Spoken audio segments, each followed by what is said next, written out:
സന്നിഹിതരായിരിക്കുന്ന സമസ്ത സഹോദരീ സഹോദരന്മാർക്കും സമുന്നതനായ കർത്താവായ യേശുക്രിസ്തുവിൻ്റെ അനുഗ്രഹീതമായ നാമത്തിൽ അഭിവാദനങ്ങൾ അർപ്പിച്ചുകൊള്ളും. ഈ വർഷത്തിൽ ഇവിടെ നടക്കുന്ന സമ്മേളനത്തിൽ പ്രസംഗിക്കുവാൻ പ്രത്യേകം ക്ഷണിച്ച യോഗ സംഘാടകരായ സഹോദരന്മാർക്കും അതിനോട് ബന്ധപ്പെട്ട എല്ലാ സുഹൃത്തുക്കൾക്കും യേശുക്രിസ്തുവിന്റെ നാമത്തിൽ എനിക്കുള്ള കൃതജ്ഞത അർപ്പിക്കുന്നു. ഇന്നത്തെ എൻ്റെ പ്രസംഗത്തിൻ്റെ പ്രമേയം നിസ്തുല്യനായ യേശുക്രിസ്തു. ഇത് സംബന്ധിച്ച് 1, 2, 3, 4, 5, 6, 7, 8, 9, 10 എന്ന് സമയമനുസരിച്ച് ഞാൻ വിഷയങ്ങൾ അവതരിപ്പിക്കുന്നതാണ്. നിങ്ങളുടെ വിലപ്പെട്ട ശ്രദ്ധ എൻ്റെ പ്രമേയത്തിലേക്ക് വിനീതമായി ക്ഷണിച്ചുകൊള്ളുന്നു. നിസ്തുല്യനായ യേശുക്രിസ്തു. ലോക ചരിത്രത്തിൽ അനേക മഹാന്മാർ ജനിക്കുകയും ജീവിക്കുകയും ചരിത്രം ചമയ്ക്കുകയും ചെയ്തിട്ടുണ്ട്. പക്ഷേ യേശുക്രിസ്തുവിനെ പോലെ ചരിത്രമുള്ള, ചരിത്രത്തിൽ എന്നേക്കുമായി സമൃദ്ധമായി ജീവിക്കുന്ന ക്രിസ്തുവിനെ പോലെ ഇത്രയേറെ ആളുകളെ ആകർഷിച്ചടിപ്പിച്ചിട്ടുള്ള അനന്യസാധാരണമായ ഒരു വ്യക്തിപ്രഭാവം ലോകത്തിൽ ഉണ്ടായിട്ടില്ല. ലോകചരിത്രത്തിൽ ഇത്രയേറെ പ്രസംഗിക്കപ്പെടുന്ന, ഇത്രയേറെ പ്രകീർത്തിക്കപ്പെടുന്ന, ഇത്രയേറെ ആരാധിക്കപ്പെടുന്ന, ഇത്രയേറെ വിമർശിക്കപ്പെടുന്ന, ഇത്രയേറെ ആലേഖനം ചെയ്യപ്പെടുന്ന, ഇത്രയധികം ആലാപനം ചെയ്യപ്പെടുന്ന മറ്റൊരു വ്യക്തിപ്രഭാവം ഇന്നയോളം ഉണ്ടായിട്ടേ ഇല്ല. എന്താണ് ഇതിന് കാരണം? വളരെയൊന്നും അഗാധതലങ്ങളിൽ നിന്ന് ഇറങ്ങി വരുന്നതല്ല, മറ്റ് ഉപരിതലങ്ങളിൽ ഇറങ്ങി വന്ന് ഊഴിമുഖത്തെ ആകെ അനുഗ്രഹിച്ച് വീണ്ടും അനന്തതയിലേക്ക് പോയ ഈ യേശുക്രിസ്തുവിൻ്റെ അവദാനങ്ങളുടെ പ്രത്യേകത എന്താണ്? 1, 2, 3, 4 എന്ന് വളരെ വേഗത്തിൽ പറഞ്ഞു പോവുകയാണ്. യേശുക്രിസ്തുവിന് ഒരു ചരിത്രമുണ്ട്. ലോകത്തിൽ മറ്റെല്ലാവർക്കും ചരിത്രമുണ്ട് എന്ന് പറയുമ്പോൾ അവർ ജനിച്ചതിന് ശേഷമുള്ള ചരിത്രമേ ഉള്ളൂ. എന്നാൽ യേശുക്രിസ്തുവിനുള്ള പ്രത്യേകത, അവിടുത്തേക്ക് മറ്റൊരു ചരിത്രം കൂടെയുണ്ട്. അതുകൊണ്ട് ആ ചരിത്രത്തിന് ഞാൻ ചരിത്ര പുരാതന ചരിത്രം എന്ന് വിശേഷിപ്പിക്കുന്നു. അതുകൊണ്ട് ചരിത്ര പുരാതനായ യേശുക്രിസ്തു എന്ന് ഈ ശീർഷകത്തിന് പേര് കൊടുക്കുന്നു. ചരിത്ര പുരാതനായ യേശുക്രിസ്തു അഥവാ ക്രിസ്തുവിൻ്റെ പൂർവാസ്തിത്വം. യേശുക്രിസ്തുവിനെ സംബന്ധിച്ച് ആധികാരികമായി പറയുന്ന യഹൂദ ക്രിസ്തീയ തിരുവെഴുത്തിൽ പ്രകാരം യേശുക്രിസ്തുവിനെ സംബന്ധിച്ചിടത്തോളം ഏറ്റവും മഹത്തായിരിക്കുന്ന വ്യക്തി എന്നുള്ളതല്ല, അവിടുന്ന് സവിശേഷമായ ദൈവമാണ്. ദൈവത്തെയും ക്രിസ്തുവിനെയും വേർതിരിക്കുവാൻ ഒരിക്കലും ബൈബിൾ അനുവദിക്കുന്നതേയില്ല. ആവോളം ഞാൻ പരിശോധിച്ചിട്ടുണ്ട്. അതൊന്ന് വേർതിരിച്ച് പറയാമോ എന്ന്. എവിടെ പരിശോധിച്ചാലും ക്രിസ്തുവിനെയും ദൈവത്തെയും വേർതിരിക്കുവാൻ പറയാതെ വണ്ണം അത്രയ്ക്ക് ദൈവമായിരിക്കുന്നു യേശുക്രിസ്തു. ഒന്ന്, നിത്യ അസ്തിത്വം യേശുക്രിസ്തുവിൻ്റെ പ്രത്യേകതയാണ്. കാരണം ഈ പ്രപഞ്ച സൃഷ്ടിക്ക് മുമ്പ് തന്നെ അവിടുന്ന് ഉണ്ടായിരുന്നു. അവിടത്തേക്കുള്ള ചരിത്രം എന്ന് പറയുന്നത് നിത്യപൂർവമായ അവസ്ഥയായിരുന്നു. ആ നിത്യതയിൽ ഒന്ന്, കർത്താവായ യേശുക്രിസ്തു നിത്യ അത്യസ്ത്വമുള്ള, എല്ലാവിധത്തിലും ഈശ്വരന് ചേരുന്ന സമസ്ത ഗുണങ്ങളും എന്ന് പറഞ്ഞാൽ അമരകോശത്തിൽ പറഞ്ഞിരിക്കുന്ന അഷ്ടഗുണങ്ങളും അതിനപ്പുറത്തുള്ള ഗുണങ്ങളും ഒരുപോലെ അടങ്ങിയിരിക്കുന്ന ഒരു വ്യക്തിയാണ് നമ്മുടെ കർത്താവ്. ഒന്ന്, അവിടുന്ന് നിത്യാസ്തിത്വമുള്ള വ്യക്തിയാകുന്നു. 2, നമ്മുടെ കർത്താവായ യേശുക്രിസ്തു ഈ കാണപ്പെടുന്ന ചരാചര നിബദ്ധമായിരിക്കുന്ന പ്രപഞ്ചത്തിൻ്റെ സൃഷ്ടികാരകനാകുന്നു. 3, സർവാരാധ്യനായിരുന്നു. ഈ പ്രപഞ്ചമില്ലാതിരുന്നപ്പോഴും അവൻ എങ്ങനെ ആരാധ്യനായിരുന്നു? അവിടുന്ന് ബൈബിളിൽ പറയാത്ത ഒരു കാര്യമുണ്ട്. ദൂതന്മാരെ എന്ന് സൃഷ്ടിച്ചു എന്ന് ബൈബിളിൽ പറഞ്ഞിട്ടില്ല. ആ ദൂതന്മാർ അവനെ ആരാധിച്ചിരുന്നു. അതിൻ്റെ ചരിത്രം ബൈബിളിൽ പറയുന്നുണ്ട്. യെശയ്യാവിൻ്റെ പ്രവചനം 6-ാം അധ്യായത്തിലും വെളിപ്പാട് പുസ്തകം 4-ാം അധ്യായത്തിലും അവൻ സർവാരാധ്യനായി അനന്തതയിൽ വിരാജിച്ച ചരിത്രം നമ്മൾ വായിക്കുന്നു. ഇങ്ങനെ ചരിത്ര പുരാതനായ ക്രിസ്തു അവൻ തന്നെ പ്രപഞ്ചത്തിൻ്റെ സംരക്ഷകനുമായിരുന്നു. അങ്ങനെ 4 പ്രധാനപ്പെട്ട കാരണങ്ങൾ കൊണ്ട് യേശുക്രിസ്തുവിൻ്റെ ചരിത്ര പുരാതനത്വം വളരെ ശക്തമായി തന്നെ പ്രഖ്യാപിക്കുവാൻ നമുക്ക് കഴിയുന്നതാണ്. സമയപരിമിതി കൊണ്ട് സംക്ഷേപിച്ച് ഇത്രയും വാക്കുകൾ ഞാൻ പറഞ്ഞതൊക്കെയാണ്. 2, വിശ്വപ്രതീക്ഷയായ ക്രിസ്തു. ചരിത്ര പുരാതനായ ക്രിസ്തു വിശ്വത്തിലുള്ള സകല മനുഷ്യരുടെയും ഒരു പ്രതീക്ഷാ വിഷയമായിരുന്നു. 1000 ആണ്ടുകൾ കൊണ്ട് അവനിവിടെ അനേകമായ കോണുകളിൽ അവിടെ ഇവിടെ ഇരുന്ന് ആയിരങ്ങൾ പ്രകീർത്തിച്ചതും പ്രതീക്ഷിച്ചതുമായ വ്യക്തിപ്രഭാവമാണ് യേശുക്രിസ്തു. ലോകത്തിൽ മറ്റാരെക്കുറിച്ചും അങ്ങനെ ചരിത്രം ഒരിക്കലും പറയുവാൻ കഴിയില്ല. ഇന്നോളം എഴുതപ്പെട്ടിട്ടുള്ള ലോകചരിത്രങ്ങളും മതചരിത്രങ്ങളും പരിശോധിച്ചാൽ ഇതുപോലെ ചരിത്രം വേറെ ആർക്കും പറയാനില്ല. യേശുക്രിസ്തുവിനെ കുറിച്ച് അതും വിശദീകരിക്കുന്നില്ല. 1, ക്രിസ്തുവിനെ കുറിച്ചുള്ള പ്രതീക്ഷ. ക്രിസ്തു എന്നൊക്കെ നമ്മൾ ഇന്ന് പറയുന്ന പേരാണ്. പക്ഷേ വരുവാൻ പോകുന്ന ഒരു ഉദ്ധാരകനെക്കുറിച്ച് പ്രതീക്ഷിച്ചതിൽ അഗ്രഗണ്യന്മാർ, അക്ഷരത്തിൽ എഴുതി വെച്ചവർ, അത് കാത്തു സൂക്ഷിച്ചവർ യഹൂദന്മാരായിരുന്നു. അങ്ങനെ എഴുതി വെച്ച രേഖകളുടെ അടിസ്ഥാനത്തിൽ കർത്താവായ യേശുക്രിസ്തുവിനെ സംബന്ധിച്ച് ഏറ്റവും സുന്ദരമായ ഒരു രേഖ തയ്യാറാക്കിയിരിക്കുന്നത് യഹൂദന്മാരാണ്. അവരാണ് യേശുക്രിസ്തുവിനെ നമുക്ക് പരിചയപ്പെടുത്തി തരുന്നത്. അതുകൊണ്ട് അപ്പോസ്തലനായ പൗലോസിൻ്റെ ഭാഷയിൽ പറഞ്ഞാൽ അവരുടെ പക്കലാണ് തിരുവെഴുത്തുകൾ അഥവാ അരുളപ്പാടുകൾ ഏൽപ്പിച്ചത്. അതവർ എഴുതി സൂക്ഷിച്ചു. ആ തിരുവെഴുത്തുകൾ അനുസരിച്ച് യേശുക്രിസ്തുവിനെ സംബന്ധിച്ചപ്പോൾ ലോകത്തിലെ എല്ലാ ജനതയും അവനെ പ്രതീക്ഷിച്ചിരുന്നു. ഒന്ന്, യഹൂദന്മാർ അവനെ മശിയയായിട്ടാണ് പ്രതീക്ഷിച്ചിരുന്നത്. പക്ഷേ അവിടെ പറഞ്ഞിരിക്കുന്ന മശിയ എന്നുള്ള പേര് പിൽക്കാലത്തുണ്ടായതാണ്. അതിനുമുമ്പ് ആദ്യമായി ലോകചരിത്രത്തിൽ യഹൂദന്മാർ യേശുക്രിസ്തുവിന് സവിശേഷമായ ഒരു പേര് കൊടുത്തു. മറ്റും നമ്മൾ പറയുന്ന സാധാരണ സ്ത്രീയുടെ സന്തതി അത് ഇതൊന്നൊക്കെ പറയുന്നതല്ല ഞാൻ പറയുന്നത്. പുത്രൻ. ക്രൈസ്തവരായ ഞങ്ങൾ കൂടുതൽ ഉപയോഗിക്കുന്നൊരു പേര് ദൈവപുത്രൻ എന്നും പുത്രൻ എന്നുമാണ്. ചിലപ്പോൾ ചിലർ ചോദിക്കാതുണ്ട്, ദൈവത്തിന് ഭാര്യയുണ്ടോ എങ്കിലല്ലേ പുത്രൻ ഉണ്ടാകൂ എന്ന്. അവർക്ക് അതേ മനസ്സിലാകുകയുള്ളൂ. ഇതൊരു താത്വിക അർത്ഥം മാത്രമാണ്. ഭാര്യയുണ്ടെങ്കിൽ ആ ദൈവത്തെ ദൈവമെന്ന് വിളിക്കാനൊക്കെയില്ല. തമിഴകത്തിൽ ജീവിച്ചിരുന്ന EVR പെരിയാർ ഒരിക്കൽ പറഞ്ഞു, കടവുൾ എന്നാൽ അവനക്ക് പെണ്ടാട്ടിയുള്ള ഇരിക്കക്കൂടാതെ എന്ന്.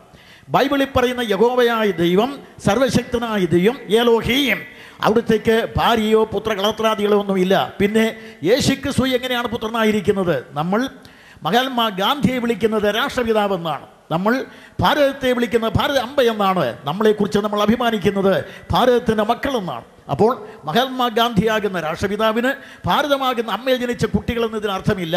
പിന്നെ ഇതൊരു സൈദ്ധാന്തികമായ അർത്ഥം മാത്രമാണ്. യേശുക്രിസ്തുവിനെ ദൈവപുത്രൻ എന്ന് ആദ്യമായി സംബോധന ചെയ്തത് യഹൂദന്മാരാണ്, ക്രൈസ്തവരായ ഞങ്ങളല്ല. ആ അവദാനത്തിലാണ് അവിടുന്ന് അറിയപ്പെടുന്നത്. ഇങ്ങനെയുള്ള കർത്താവായ യേശുക്രിസ്തുവിനെ സംബന്ധിച്ച് അവർ പ്രതീക്ഷിച്ചിരുന്ന മശിയയ്ക്ക് കുറഞ്ഞപക്ഷ അടരികളായി തിരിച്ചു പറഞ്ഞാൽ ഒരു 12-ൽ പരം അടരുകൾ കൊണ്ട് വിശദീകരിക്കാവുന്നതാണ് പ്രവാചകന്മാർ എഴുതി വച്ചിരിക്കുന്നത്. അതും ഞാൻ അത്രയും വിശദീകരിക്കാതെ യഹൂദന്മാർ പ്രതീക്ഷിച്ചിരുന്ന മശിയ അഥവാ ദൈവപുത്രൻ അഥവാ രാജാവ്, അവർ 2-3 കാര്യങ്ങൾ ചെയ്തു വെച്ചിട്ടുണ്ട്. ഈ പ്രതീക്ഷിതനായ മശിയയെ സംബന്ധിച്ച് പറഞ്ഞിരിക്കുന്നത് അവൻ 1 രക്ഷകൻ ആണ്, 2 അവിടുന്ന് പ്രവാചകനാണ്, 3 അവിടുന്ന് കർത്താവായ ന്യായാധിപനാണ്, 4 പുരോഹിതനാണ്. ഇങ്ങനെ യേശുക്രിസ്തുവിനെ കുറിച്ച് വിഭിന്നമായ നിലയിൽ വിശദീകരിച്ചിട്ടുണ്ട്. അതും ചുരുക്കത്തിൽ പറഞ്ഞു വിടുകയാണ്. രണ്ടാമത് യേശുക്രിസ്തു എന്നുള്ള പേരിലല്ലെങ്കിലും മറ്റൊരു പേരിൽ പ്രതീക്ഷിച്ച മറ്റൊരു വർഗമാണ് പേർഷ്യൻ നാടുകളിൽ അറിയപ്പെടുന്ന യഹൂദമതത്തിന് സമാന്തരമായി നിലകൊള്ളുന്ന BC 750 മുതൽ പ്രചാരത്തിൽ വന്ന സ്വരാഷ്ട്രമതം. സ്വരാഷ്ട്രമതത്തിൻ്റെ പ്രമാണഗ്രന്ഥം എന്നറിയപ്പെടുന്നത് ഇന്ന് ഗാഥകളായി വ്യവഹരിക്കുന്ന സന്ത് അവസ്ഥ എന്ന പുസ്തകത്തിൽ അവർ എഴുതിയിരിക്കുന്ന 5 കുറിപ്പുകൾ അതിപ്രധാനമാണ്. ഒരു കാലഘട്ടത്തിൻ്റെ പ്രത്യേകമായ ദശാസന്ധിയിൽ 3 സഹായകന്മാർ ലോകത്തിലുണ്ടാകും. അതിൽ 3-ാമത്തെ സഹായകൻ സർവശേഷനായിരിക്കും. 1 അവന് നിത്യ അസ്തിത്വമുണ്ടായിരിക്കും. 2 അവൻ ലോകത്തിൽ വരുമ്പോൾ അവൻ സത്യത്തിൻ്റെ മനുഷ്യാവതാരം എന്നറിയപ്പെടും. 3 അവനൊരു കന്യകയുടെ മകനായിരിക്കും. 4 അദ്ദേഹത്തിൻ്റെ ജീവിതകാലത്ത് മരിച്ചവരുടെയും ജീവിച്ചിരിക്കുന്നവരുടെയും പുനരുത്ഥാനവും ന്യായവിധിയും ഉണ്ടാകും. 5 അദ്ദേഹം ഒടുവിലായി അകുരമസ്തയുടെ ദൈവത്തിൻ്റെ ഏറ്റവും അവികലമായിരിക്കുന്ന സാമ്രാജ്യം സ്ഥാപിക്കും. ഇത് സന്ത് അവസ്ഥയിൽ പറയുന്നതാണ്. അവരും അങ്ങനെയുള്ള ഒരു ഉദ്ധാരകനെ പ്രതീക്ഷിച്ചിരുന്നു. അത് കഴിഞ്ഞാൽ പിന്നെ ചരിത്രത്തിൽ ശക്തമായിരിക്കുന്ന ആളുകൾ ആര്യന്മാരാണ്. ആര്യ സാഹിത്യങ്ങൾ പരിശോധിച്ചാൽ, വേദങ്ങൾ, ഉപനിഷത്തുക്കൾ, പുരാണങ്ങൾ, ഉപപുരാണങ്ങൾ, ഗീത വരെ പരിശോധിച്ചാൽ ഒരു കാര്യം മനസ്സിലാകും, അവരും പ്രതീക്ഷിച്ചിരുന്നത് ഇതുപോലൊരു ഉദ്ധാരകനെയാണ്. ഈ ഉദ്ധാരകൻ അവർ കൊടുത്ത വേദങ്ങളിലെ പേര് പ്രജാപതി എന്നായിരുന്നു. വിശ്വകർമാവായ പ്രജാപതി ഗർഭത്തിൽ പ്രതിഷ്ഠനാകും, ജനിക്കും എന്നും എഴുതി വച്ചിരുന്നു. യജുർവേദം 31-ാം അധ്യായത്തിൻ്റെ 19-ാം സൂക്തമാണ് ഇപ്പോൾ ഞാൻ പറഞ്ഞത്. പ്രജാപതി ഗർഭത്തിൽ പ്രതിഷ്ഠനായി ജനിക്കും എന്ന്. അങ്ങനെ അവർ പ്രതീക്ഷിച്ചത് മാത്രമല്ല, അവൻ യജ്ഞമായി തീരും എന്നും അവർ പ്രതീക്ഷിച്ചു. ഋഗ്വേദം നമ്മൾ വായിച്ചാൽ 81-ാം അധ്യായം അതിൻ്റെ 1-ാമത്തെ സൂക്തവും 90-ാമത്തെ സൂക്തത്തിൻ്റെ 7-ാമത്തെ സൂക്തവും അവിടെ പറയുന്നത് അവൻ യജ്ഞമായി തീരുമെന്ന് തന്നെയാണ്. അവൻ്റെ ഇതര ഗുണലക്ഷണങ്ങളെല്ലാം 120-ാം 121-ാം മണ്ഡലങ്ങളിൽ പ്രതികരിച്ചിട്ടുണ്ട്. അങ്ങനെ അവർ പ്രതീക്ഷിച്ചിരുന്ന പുരുഷൻ. പക്ഷേ അതിലുപരി കുറെ കൂടെ വേദത്തിൻ്റെ കാലം കഴിഞ്ഞ് സൈദ്ധാന്തികമായി ആളുകൾ പുരോഗമിച്ച് ഉന്നതമായ ഉൾക്കട ചിന്തകൾ ഉന്നതത്തിലേക്ക് തൊടുത്തു വിട്ട് അവയെല്ലാം ഉപനിഷത്തുക്കൾ എഴുതി വെച്ച ഉന്നത ശീർഷാചന്മാരായ ആചാര്യന്മാർ എഴുതി വെച്ച ഉപനിഷത്തുക്കൾ വെച്ച് അത്യന്തം ഉജ്ജ്വലമായിരിക്കുന്ന ഛാന്തോഗ്യ ഉപനിഷത്തിൽ ഒരു പരമസത്യം പ്രഖ്യാപിച്ചു. ഈ വരുവാൻ പോകുന്ന വ്യക്തി ആരെന്ന് ചോദിച്ചാൽ അവൻ സത്യമാണ് എന്ന് പറഞ്ഞാൽ വ്യാഖ്യാനം കുറച്ച് എൻ്റെ ഇതുമുണ്ടെന്ന് മനസ്സിലാക്കണം. മൃഡാനന്ദൻ്റെയും മറ്റും വ്യാഖ്യാനം സ്വീകരിച്ചുകൊണ്ടാണ് ഞാൻ പറയുന്നത്. എന്താണ് സത്യം? അവർ സത്യത്തിന് ഒരു സമൂർത്ത സ്വഭാവം കൊടുക്കുകയുണ്ടായി. ആളത്വമുള്ള സത്യം. ആ സത്യം എങ്ങനെയുള്ളതാണ്? താൻ ഇഹവ ഏതാനി തൃണ്ണക്ഷരാണേയും സതീയമിതിം സത്യം. സത്യമെന്ന് പറഞ്ഞാൽ അവിടെ പറഞ്ഞിരിക്കുന്ന 3 കാര്യങ്ങൾ: സത് ദൈവത്വം, തത് മനുഷ്യത്വം, യത് രണ്ട് ഭാവങ്ങളെയും തമ്മിൽ സമ്മളിപ്പിച്ചിരിക്കുന്നത്. ഈ 3 ഭാവങ്ങളിൽ ഒരാളെ നമുക്ക് കാണണമെങ്കിൽ ലോകചരിത്രം മുഴുവൻ പരിധിയാൽ കാണുകയില്ല, യേശുക്രിസ്തു അല്ലാതെ. അവിടുന്ന് അരുളി ചെയ്യുകയും ചെയ്തു, ഞാൻ തന്നെ സത്യം പിന്നൊരിക്കൽ പറയാൻ വേണ്ടി വിടുകയാണ്. ഇങ്ങനെ ലോകത്തിൻ്റെ എല്ലാ ഇടത്തുമുള്ള എല്ലാ ജനകോടികളുടെയും പ്രാതിനിധ്യമുള്ള 3 പ്രധാനപ്പെട്ട മതമണ്ഡലങ്ങളിലെ മഹാ അതികായന്മാർ ഒരുപോലെ പ്രതീക്ഷിച്ചിരുന്നു വരുവാൻ പോകുന്ന ഒരു ഉദ്ധാരകനെ കുറിച്ച്. ഞാൻ ഇത് വിശ്വപ്രതീക്ഷയായ ക്രിസ്തു ഇവിടെ അവസാനിപ്പിക്കുന്നു. 3ാമത്തെ കുറിപ്പ്: ലോകത്തിൽ അവതീർണനായ യേശുക്രിസ്തു, ലോകാവതാരം ചെയ്തു വന്ന യേശുക്രിസ്തു, ലോകത്തിൽ യേശുക്രിസ്തു അവതരിക്കും. ഇസ്രായേലിലെ പ്രവാചകന്മാർ എഴുതി വെച്ചു 1000 പ്രവചനങ്ങൾ. ഇത് ജോസഫസ് പറയുന്നതാണ്. എന്നാൽ മറ്റൊരു എഴുത്തുകാരൻ നിശിതമായ നിരൂപണത്തിലൂടെ പഠിച്ചിട്ട് പറഞ്ഞു 900-ൽ പരം പ്രവചനങ്ങൾ യേശുക്രിസ്തുവിനെ കുറിച്ച് യഹൂദന്മാരുടെ വേദത്തിലും അതോടൊപ്പം തന്നെ മറുവശത്ത് മറ്റു പുസ്തകങ്ങളിലും പറഞ്ഞിട്ടുണ്ട്. അങ്ങനെയുള്ള 450 വീതമുള്ള 2 അടരുകളായി നിൽക്കുന്ന പ്രവചനങ്ങളുടെ അകമ്പടി യേശുക്രിസ്തുവിനുണ്ടായിരുന്നു. പക്ഷേ യേശുക്രിസ്തു ഇനി ഭാവി ലോകത്തിൽ വരും എന്ന് പ്രവചിച്ചത് അവരാണ്. അവർ പ്രവചിച്ചപ്പോൾ എവിടെ വരും, എങ്ങനെ വരും, എപ്പോൾ വരും എന്നൊക്കെ അവർ എഴുതി വെച്ചിട്ടുണ്ട്. എവിടെ, ആരിൽ നിന്ന്, എങ്ങനെ വരും? കന്യ ഗർഭിണിയായ ഒരു മകനെ പ്രസവിക്കും, അസംഭവ്യതയിലെ സംഭവ്യതയുണ്ടാകണം. അതുപോലെ എവിടെയായിരിക്കും അവൻ ജനിക്കുന്നത്? അവൻ ബത്ലഹേമിലായിരിക്കും. അതെല്ലാം വിശദീകരിക്കുന്നില്ല. നീയോ ബത്ലഹേം എഫ്രാത്തെ, യഹൂദാ സഹസ്രങ്ങളിൽ ചെറുതായിരുന്നാലും നിന്നെ മേയ്പ്പാനുള്ള തലവൻ എനിക്ക് നിന്നിൽ നിന്ന് പുറപ്പെട്ടു വരും. അവൻ ആരിൽ നിന്നാണ് ജനിക്കുന്നത്? BC 700-ൽ പ്രവാചകനായ യേശയ്യ പറഞ്ഞു, കന്യ ഗർഭിണിയായ ഒരു മകനെ പ്രസവിക്കും, അവൻ ഇമ്മാനുവേൽ എന്ന് പേരാകും. കുറെ കൂടെ കഴിഞ്ഞപ്പോൾ അവനെക്കുറിച്ച് പിന്നെയും പ്രവാചകന്മാർ അവൻ്റെ ജീവിതം എങ്ങനെയായിരിക്കും, അവൻ്റെ പ്രവൃത്തികൾ എങ്ങനെയായിരിക്കും, അവൻ്റെ ഒടുവിലത്തെ മരണം എങ്ങനെയായിരിക്കും, അവൻ്റെ സംസ്കാരം എങ്ങനെയായിരിക്കും, ഉത്ഥാനം എങ്ങനെയായിരിക്കും എന്നെല്ലാം വളരെ ശക്തമായ ഭാഷയിൽ പറയുകയുണ്ടായി. അങ്ങനെ പ്രവചനങ്ങൾ. പക്ഷേ ഇതെല്ലാം പ്രത്യേകിച്ച് ഒരു പ്രത്യേക മുഹൂർത്തത്തിൽ ഒന്നിച്ചുകൂടിയെങ്കിൽ മാത്രമേ യേശുക്രിസ്തു 33 വർഷത്തെ ചരിത്രം ചമയ്ക്കാൻ കഴിയും. അതിൽ യേശുക്രിസ്തുവിന്റെ ജനനം എന്ന് പറയുന്നത് ഉണ്ടാകണമെങ്കിൽ കാലത്തിൻ്റെ കൃത്യമായ പേജിലൂടെ ഇവയെല്ലാം ഒരു പ്രത്യേകമായ മുഹൂർത്തത്തിൽ ഒന്നിച്ചു കൂടണം. 1000കണക്കിന് പ്രവചനങ്ങൾ, അതിൽ നിരവധിയായിരിക്കുന്ന ശതക്കണക്കിന് പ്രവചനങ്ങൾ പ്രത്യേകമായൊരു സമയബിന്ദുവിനെ ലക്ഷ്യമാക്കി യാത്ര ചെയ്യുകയും അവയെല്ലാം ഒന്നിച്ച് ഉറഞ്ഞുകൂടി ഒരു സമയബിന്ദുവിൽ കേന്ദ്രീകരിക്കുകയും വേണം. എങ്കിലേ യേശുക്രിസ്തു ജനിക്കാൻ സാധ്യതയുള്ളൂ. ആ സാധ്യത വെച്ചുകൊണ്ട് യേശുക്രിസ്തു ലോകത്തിൽ ജനിക്കുകയുണ്ടായി. കാലസമ്പൂർണത വന്നപ്പോൾ, ഇതാണ് പൗലോസ് പറഞ്ഞ കാലസമ്പൂർണത. അതെല്ലാം വിശദീകരിക്കുന്നത് കാലസമ്പൂർണത വന്നപ്പോൾ. അപ്പോൾ കർത്താവായ യേശുക്രിസ്തു കാലസമ്പൂർണതയിൽ സ്നാപക യോഹന്നാൻ പറഞ്ഞു, ഇതാ കാലം തികഞ്ഞിരിക്കുന്നു. ഏത് കാലം? പ്രവാചകനായ യെശയ്യാ പറഞ്ഞതായ സുപ്രസാദകാലം. ആ സുപ്രസാദകാലം വരുന്നതിന് മുമ്പ് ന്യായപ്രമാണ യുഗം തികഞ്ഞിരിക്കുന്നു. ന്യായപ്രമാണ യുഗം തികയുമ്പോൾ വരുന്നു സുപ്രസാദകാലം. അപ്പോഴാണ് ഇവൻ ജനിക്കുന്നത്. അങ്ങനെ കർത്താവായ യേശുക്രിസ്തു ഐഹിക ലോകത്തിൽ ജനിച്ചു എന്നുള്ള വൃത്താന്തം ചരിത്രപരമായി പറയുന്നത് ലൂക്കോസാണ്. ലൂക്കോസ് തുടക്കത്തിൽ തന്നെ പറഞ്ഞത് ഇങ്ങനെയാണ്: യേശുക്രിസ്തുവിനെ കുറിച്ചുള്ള ചരിത്രം ചമയ്ക്കുവാൻ അനേകർ ശ്രമിച്ചിട്ടുണ്ട്. ഞാൻ ഒരു ചരിത്രം എഴുതാൻ പോകുകയാണ്. അദ്ദേഹം ഗ്രേക്കനായ ലൂക്കോസ് ഗ്രേക്കനായ മറ്റൊരാളെ അഭിസംബോധന ചെയ്തുകൊണ്ട്, ശീമാനായ തെയോഫിലോസേ, ഞാനൊരു മനുഷ്യനെ കാണിച്ചു തരാം, നസ്രായനായ യേശുക്രിസ്തു, അവനെ നീ നോക്കിക്കാണണമെന്ന് പറഞ്ഞ അദ്ദേഹം പറഞ്ഞു, ഞാൻ അവനെക്കുറിച്ച് ചരിത്രം എഴുതാൻ പോവുകയാണ്. എല്ലാവരും എഴുതുന്നത് പോലെയല്ല, കാര്യങ്ങളെ സൂക്ഷ്മമായി പഠിച്ചിട്ട് ക്രമത്തിൽ എഴുതുന്നു എന്ന് പറഞ്ഞുകൊണ്ടാണ് അദ്ദേഹം എഴുതുന്നത്. അങ്ങനെ സൂക്ഷ്മമായി പഠിച്ച് ക്രമത്തിൽ എഴുതിയതാണ് 3ാമത്തെ സുവിശേഷം സമം ലൂക്കോസിന്റെ സുവിശേഷം. ഈ സുവിശേഷത്തിൽ അദ്ദേഹം പറയുന്നത്, എന്നാണ് യേശുക്രിസ്തു ജനിച്ചത്? അദ്ദേഹം പറഞ്ഞു, അഗസ്തോസ് കൈസറുടെ വാഴ്ചയുടെ കാലഘട്ടത്തിൽ. എന്നാണ് അഗസ്തോസ് കൈസർ റോമാ സാമ്രാജ്യം ഭരിച്ചത്? റോമൻ ചരിത്രം BC 27 മുതൽ AD 14 വരെ. ഇതിൽ ഏത് കാലത്താണ് യേശുക്രിസ്തു ജനിച്ചത്? ലൂക്കോസ്. കുറേന്യ സുറിയാനാട് വാഴുമ്പോൾ, അല്ലെ ലൂക്കോസ് എന്നാണ് കുറേന്യ സുറിയാനാട് വാണത്. റോമൻ ചരിത്രം അത് പറയുന്നു കുറേന്യാസ് 2 വട്ടം സുറിയാനാട് ഭരിച്ചിട്ടുണ്ട്. അതിൽ ഏത് പ്രാവശ്യം? ഉടനെ ലൂക്കോസ് 1ാമത്തെ ചാർത്തലിന്റെ കാലത്ത്, അല്ലയോ ലൂക്കോസ് എന്നാണ് 1ാമത്തെ ചാർത്തൽ. 1ാമത്തെ ചാർത്തൽ അദ്ദേഹം BC 9 മുതൽ 6 വരെ. ആ കാലഘട്ടത്തിൽ കാലഘട്ടത്തിലാണ് യേശു ക്രിസ്തു ജനിച്ചത്. ഇത് ലൂക്കോസ് വളരെ കൃത്യമായി തന്നെ റോമൻ അന്നത്തെ ലോകമെന്നറിയപ്പെടുന്ന റോമാ ചരിത്രവും ക്രിസ്തുവിൻ്റെ ചരിത്രവും ഒന്നിച്ച് കൊണ്ടുവന്നത് ലൂക്കോസാണ്. അദ്ദേഹം എഴുതി വെച്ചു. അങ്ങനെ എഴുതി വെച്ച ചരിത്രമനുസരിച്ച് നമ്മുടെ കർത്താവായ യേശു ക്രിസ്തുവിനെ പ്രസവിക്കാനുള്ള സമയം വരുമ്പോൾ പ്രസവിക്കുവാനുള്ള മറിയം അന്ന് ഗലീലയിലാണ്. എന്നാൽ യേശു ക്രിസ്തുവിനെ പ്രസവിക്കേണ്ടത് ബത്ലഹേമിലാണ്. മൈലുകളുടെ അകലം തന്നെയുണ്ട്. ഇവിടെ ദൈവം റോമൻ ചക്രവർത്തി അഗസ്തോസിനെ തന്നെ ഉപയോഗിക്കുകയുണ്ടായി. ചരിത്രത്തിൽ ഒക്ടേവിയൻ എന്നറിയപ്പെടുന്ന അഗസ്തോസ് അദ്ദേഹത്തെ ഉപയോഗിച്ചപ്പോൾ അദ്ദേഹം പൊടുന്നിനെ ഒരു സെൻസസ് ഏർപ്പെടുത്തുകയും അത് അദ്ദേഹം പറഞ്ഞു, ഓരോരുത്തൻ താൻ്റെ പിതൃനഗരത്തിൽ ചെന്ന് പേർ വഴി ചാർത്തുകയും ചെയ്യണം. ഇല്ലായിരുന്നെങ്കിൽ പാവപ്പെട്ട തച്ചനായ യോസേപ്പ് ഒരിക്കലും ഈ ദോഹത വനിതയായ ഭാര്യയെയും കൊണ്ട്, അതായത് ഇവൻ കല്യാണം കഴിക്കാതെ തന്നെ സ്വീകരിച്ചു വെച്ചിരിക്കുന്ന പ്രതിശുദ്ധ വധു എന്ന് പറയാൻ കഴിയുന്ന ഇവളെയും കൊണ്ട് അത്രയും ദൂരം പോകാനൊക്കെയില്ല.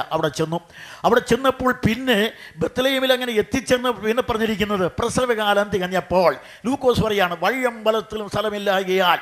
പിൽക്കാലത്ത് യേശു ക്രിസ്തു ഇത് പറഞ്ഞു, വഴിയമ്പലത്തിലും സ്ഥലമില്ലായകയാൽ. അത് പറഞ്ഞ വലിയ കഥയില്ല. കാരണം അവിടുത്തെ വഴിയമ്പലം 2 മുറികൾ മാത്രമുള്ളതാണെന്ന് പുരാവസ്തു ശാസ്ത്രം പറഞ്ഞിട്ടുണ്ട്.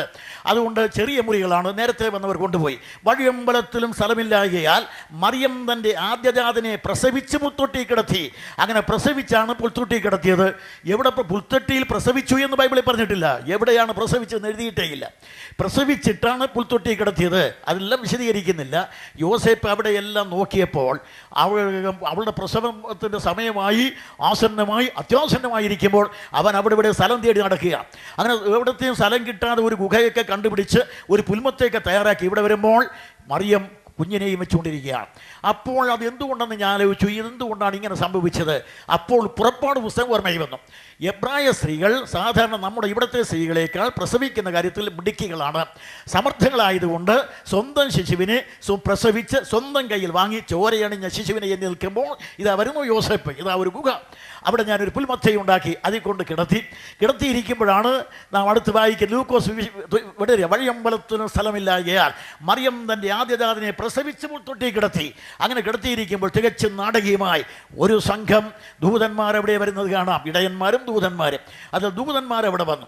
ആ സമയത്ത് നിശയുടെ നിശബ്ദതയിൽ ഗഗനതലങ്ങൾ ആകവേ താരാവലികളെ കൊണ്ട് നിബിഡമായിരിക്കുമ്പോൾ ഒരുപക്ഷെ ഈ ഭൂമിയെ മുഴുവൻ പാൽപ്പുഴ ഒഴുക്കി ചന്ദ്രൻ മന്ദമന്ദം നീങ്ങിക്കൊണ്ടിരിക്കുമ്പോൾ അനുഗ്രഹീതമായ നിശബ്ദതയിൽ കീറിമുറിക്കുന്ന അനുഗ്രഹീതമായ ശബ്ദം കൊണ്ട് ലോകത്തെ യേശു ക്രിസ്തു എന്ന അനുഗ്രഹീതനായ ഇവൻ അനുഗ്രഹിച്ച ആ സമ്മുഹൂർത്തം, ആ മുഹൂർത്തത്തിൽ സംഭവിച്ച മറ്റൊരു കാര്യം, ദൈവദൂതൻ്റെ പ്രഖ്യാപനം. ഈ കിടക്കുന്ന ചോരയണിഞ്ഞ് കിടക്കുന്ന ശിശുവാരാണ്? ലൂക്കോസ് 2:10-11. അവിടെ നമ്മൾ വായിക്കുന്നത് ഇങ്ങനെയാണ്, സർവ്വജനത്തിനും ഉണ്ടാകുവാനുള്ള മഹാസന്തോഷം ഞാൻ സുവിശേഷിക്കുന്നു. കർത്താവായ ക്രിസ്തു എന്ന രക്ഷിതാവ് ഇന്ന് ദാവീദിന്റെ പട്ടണത്തിൽ ഞങ്ങൾക്കായി ജനിച്ചിരിക്കുന്നു. ഇവിടെ എഴുതിയിരിക്കുന്ന പ്രത്യേകമാക്കി ഇവിടെ ജനിച്ച ഈ ശിശുവാരാണ്?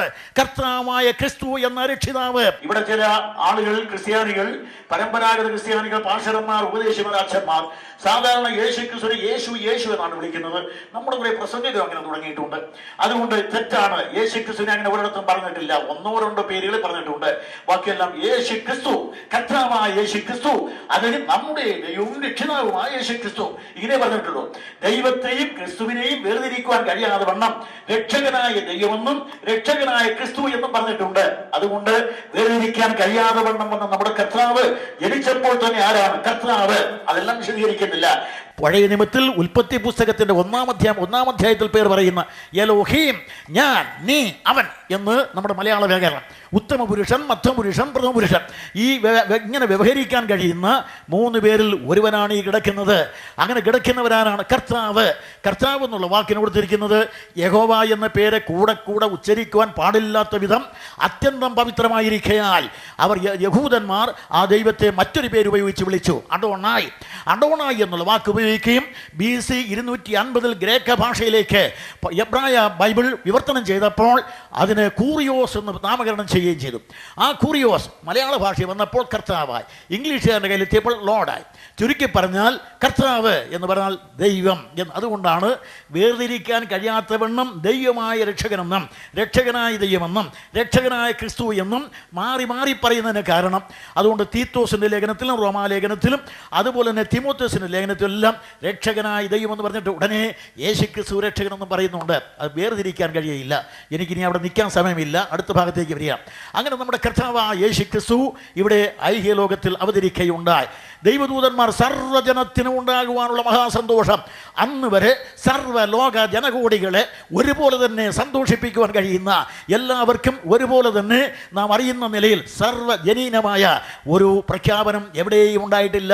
സർവ്വജനത്തിനും അംഗീകരിക്കാൻ കഴിയുന്ന ഒരേ ഒരു വാക്ക് സാർവജനീനമായ ഈ സന്ദേശം, അതാണ് സുവിശേഷം. ഇവിടെ കുറേ പ്രസംഗർ പറയുന്നത് ഈ സുവിശേഷത്തിന് കുറേ വ്യാഖ്യാനം കൊടുക്കാറുണ്ട്. തെറ്റാണ്. സുവിശേഷത്തിന് ഒറ്റ വ്യാഖ്യാനമേ ഉള്ളൂ, നിർവചനമേ ഉള്ളൂ, പിന്നെ പറയും. തൽക്കാലം വിടുകയാണ്. എന്താണ് സുവിശേഷം? ദൈവദൂതൻ പറയുന്നു സുവിശേഷം എന്താണ്? ഇവിടെ കർത്താവായ ക്രിസ്തു എന്ന രക്ഷിതാവ് ഇന്ന് ദാവീദിന്റെ പട്ടണത്തിൽ നിങ്ങൾക്കായി ജനിച്ചിരിക്കുന്നു. ഇത് ഖണ്ഡന മണ്ഡനമടങ്ങിയ ഒരു പ്രസംഗമാണ്. അതിലേക്ക് ഞാൻ വരാൻ പോവുകയാണ്. അതിനാണ് തിരക്ക് കൂട്ടുന്നത്. അവിടെ ചുരുക്കി പറഞ്ഞാൽ നമ്മുടെ കർത്താവായ യേശു ക്രിസ്തു ജനിച്ചു, അവിടുന്ന് വളർന്നു. അവിടുന്ന് 12-ാമത്തെ വയസ്സിൽ യെരൂശലേം ദൈവാലയത്തിലേക്ക് പോയി.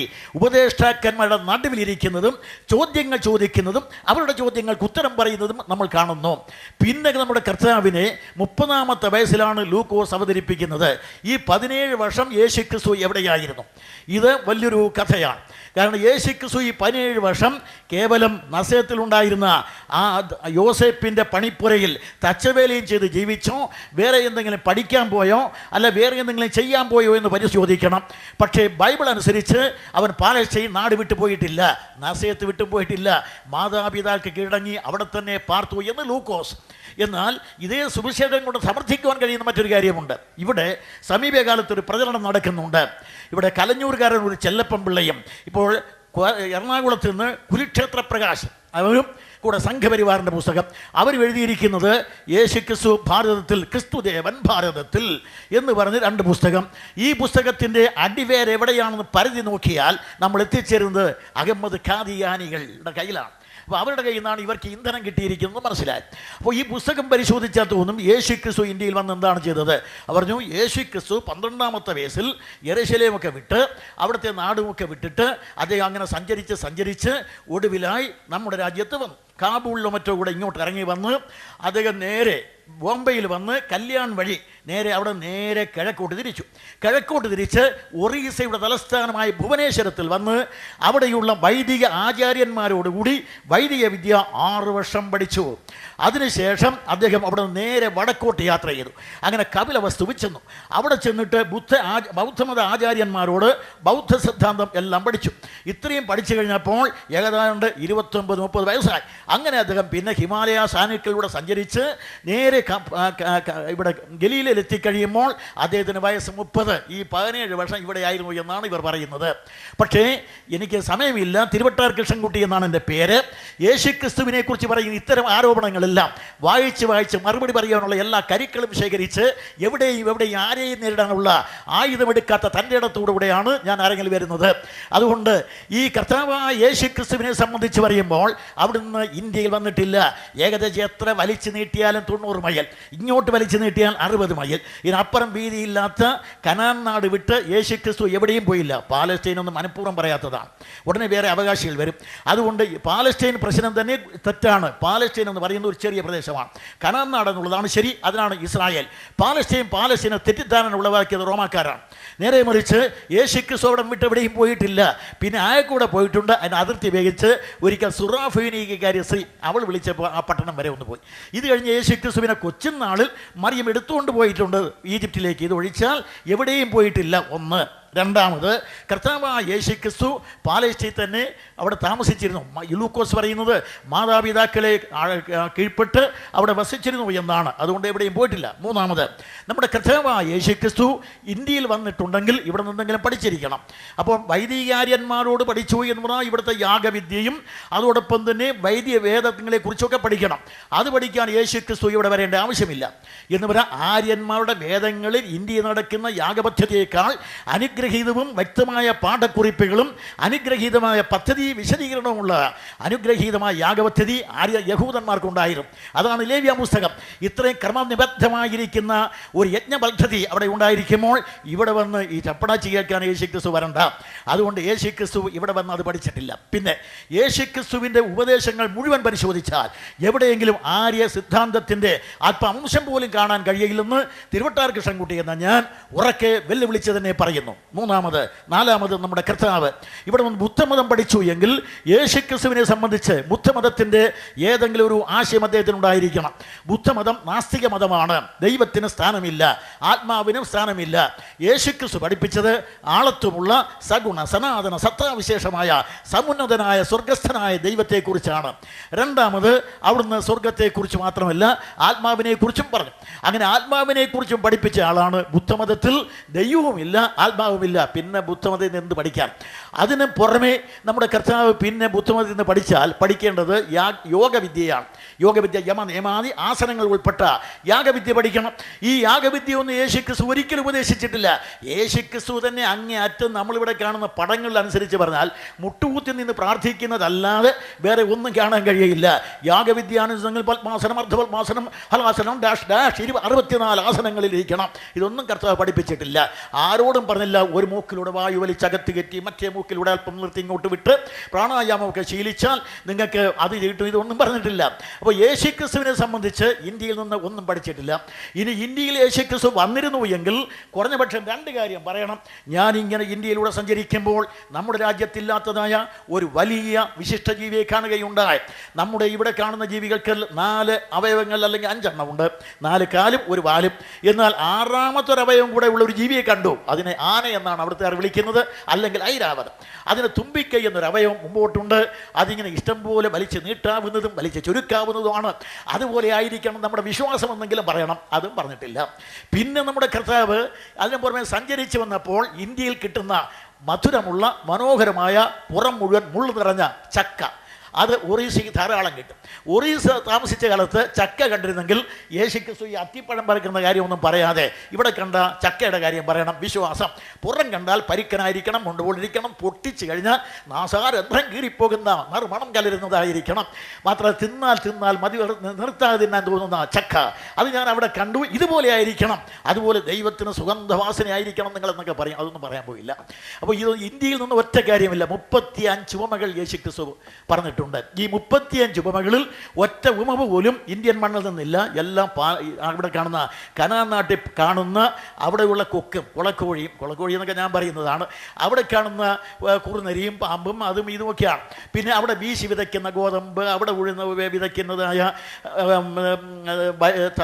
മുന്തിരി, ഇതൊക്കെയാണ് യേശുക്രിസ്തുവിന് ഉപമയപ്പെടുന്നത്. വേറെ യാതൊന്നുമില്ല.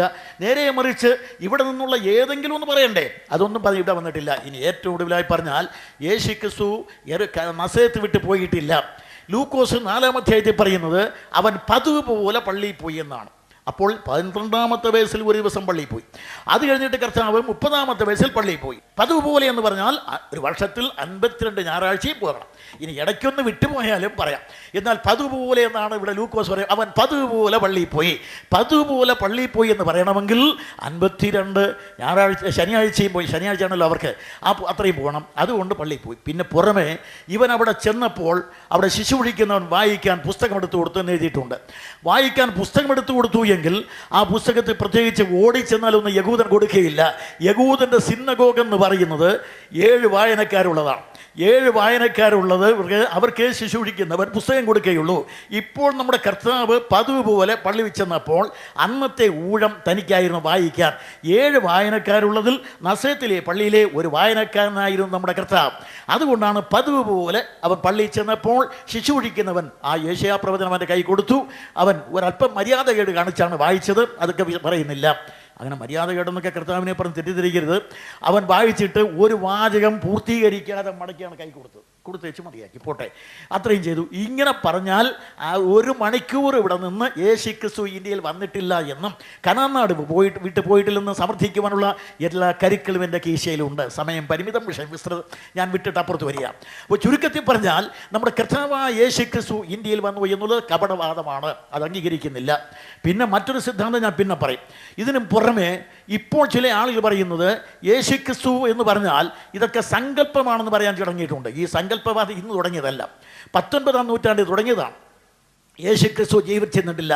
അതിനുമുമ്പ് ഇവിടെ കുറേ ലിബറൽ തിയോളജന്മാരെല്ലാം യേശു ക്രിസ്തുവിൻ്റെ തേജസ്സേറിയ വസ്ത്രം വരിഞ്ഞൊരിച്ചു.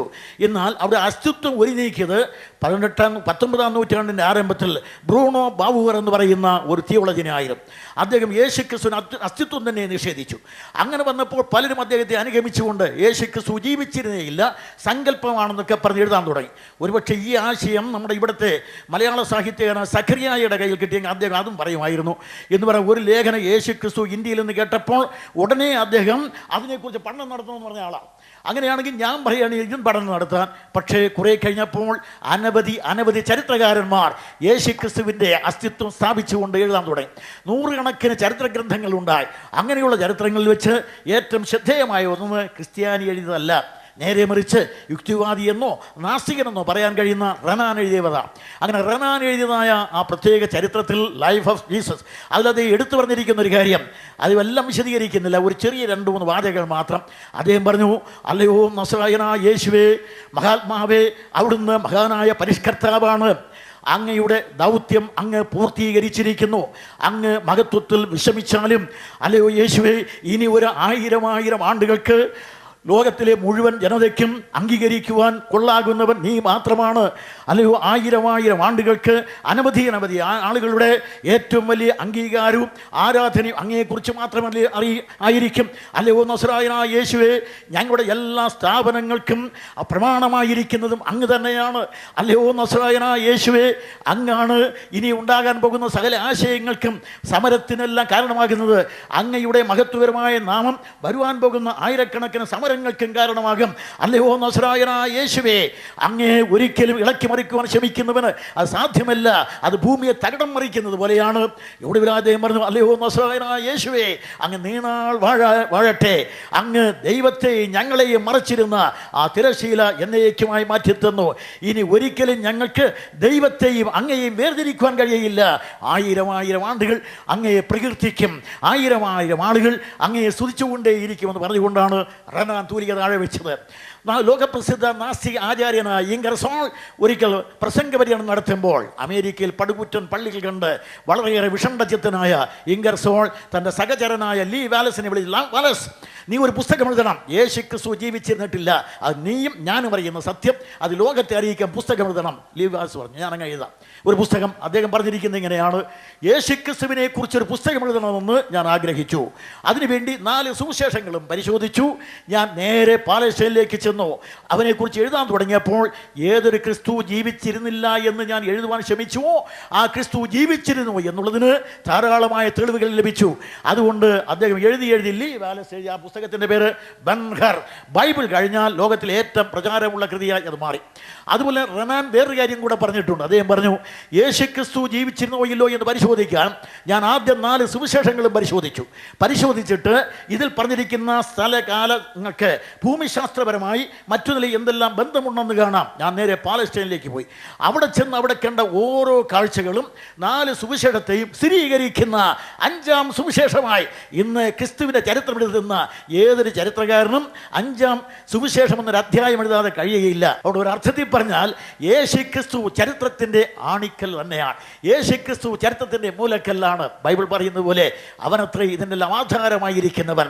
അതുകൊണ്ട് യേശു ക്രിസ്തുവിനെ സംബന്ധിച്ച് പറയുമ്പോൾ അവിടുന്ന് വെറും കൽപ്പിത കഥയല്ല, നേരെ മറിച്ച് ആളത്വമാണ്. H.G. വെൽസ് ഇങ്ങനെ പറയുകയുണ്ടായി, ഇവനെ പരിശോധിച്ചാൽ ഒരു സങ്കല്പ പുരുഷനെന്ന് പറയാനൊക്കെയില്ല. ഇവൻ ചരിത്രം ജീവിച്ചിരുന്ന ഇത്രയേറെ കാന്താകർഷണ ശക്തിയുള്ള മറ്റൊരു വ്യക്തി ഉണ്ടായിട്ടില്ല. വെൽസ് ഇങ്ങനെ ഞാൻ പറഞ്ഞാൽ ഉദ്ധരണം തന്നെ ഒരു 100 കണക്കിന് പറയാൻ കഴിയും. അതുകൊണ്ട് കർത്താവായ യേശു ക്രിസ്തുവിനെ എങ്ങനെയും ഇല്ലാതാക്കാൻ ശ്രമിച്ച എല്ലാവരും പരാജയപ്പെട്ടിട്ടുണ്ട്.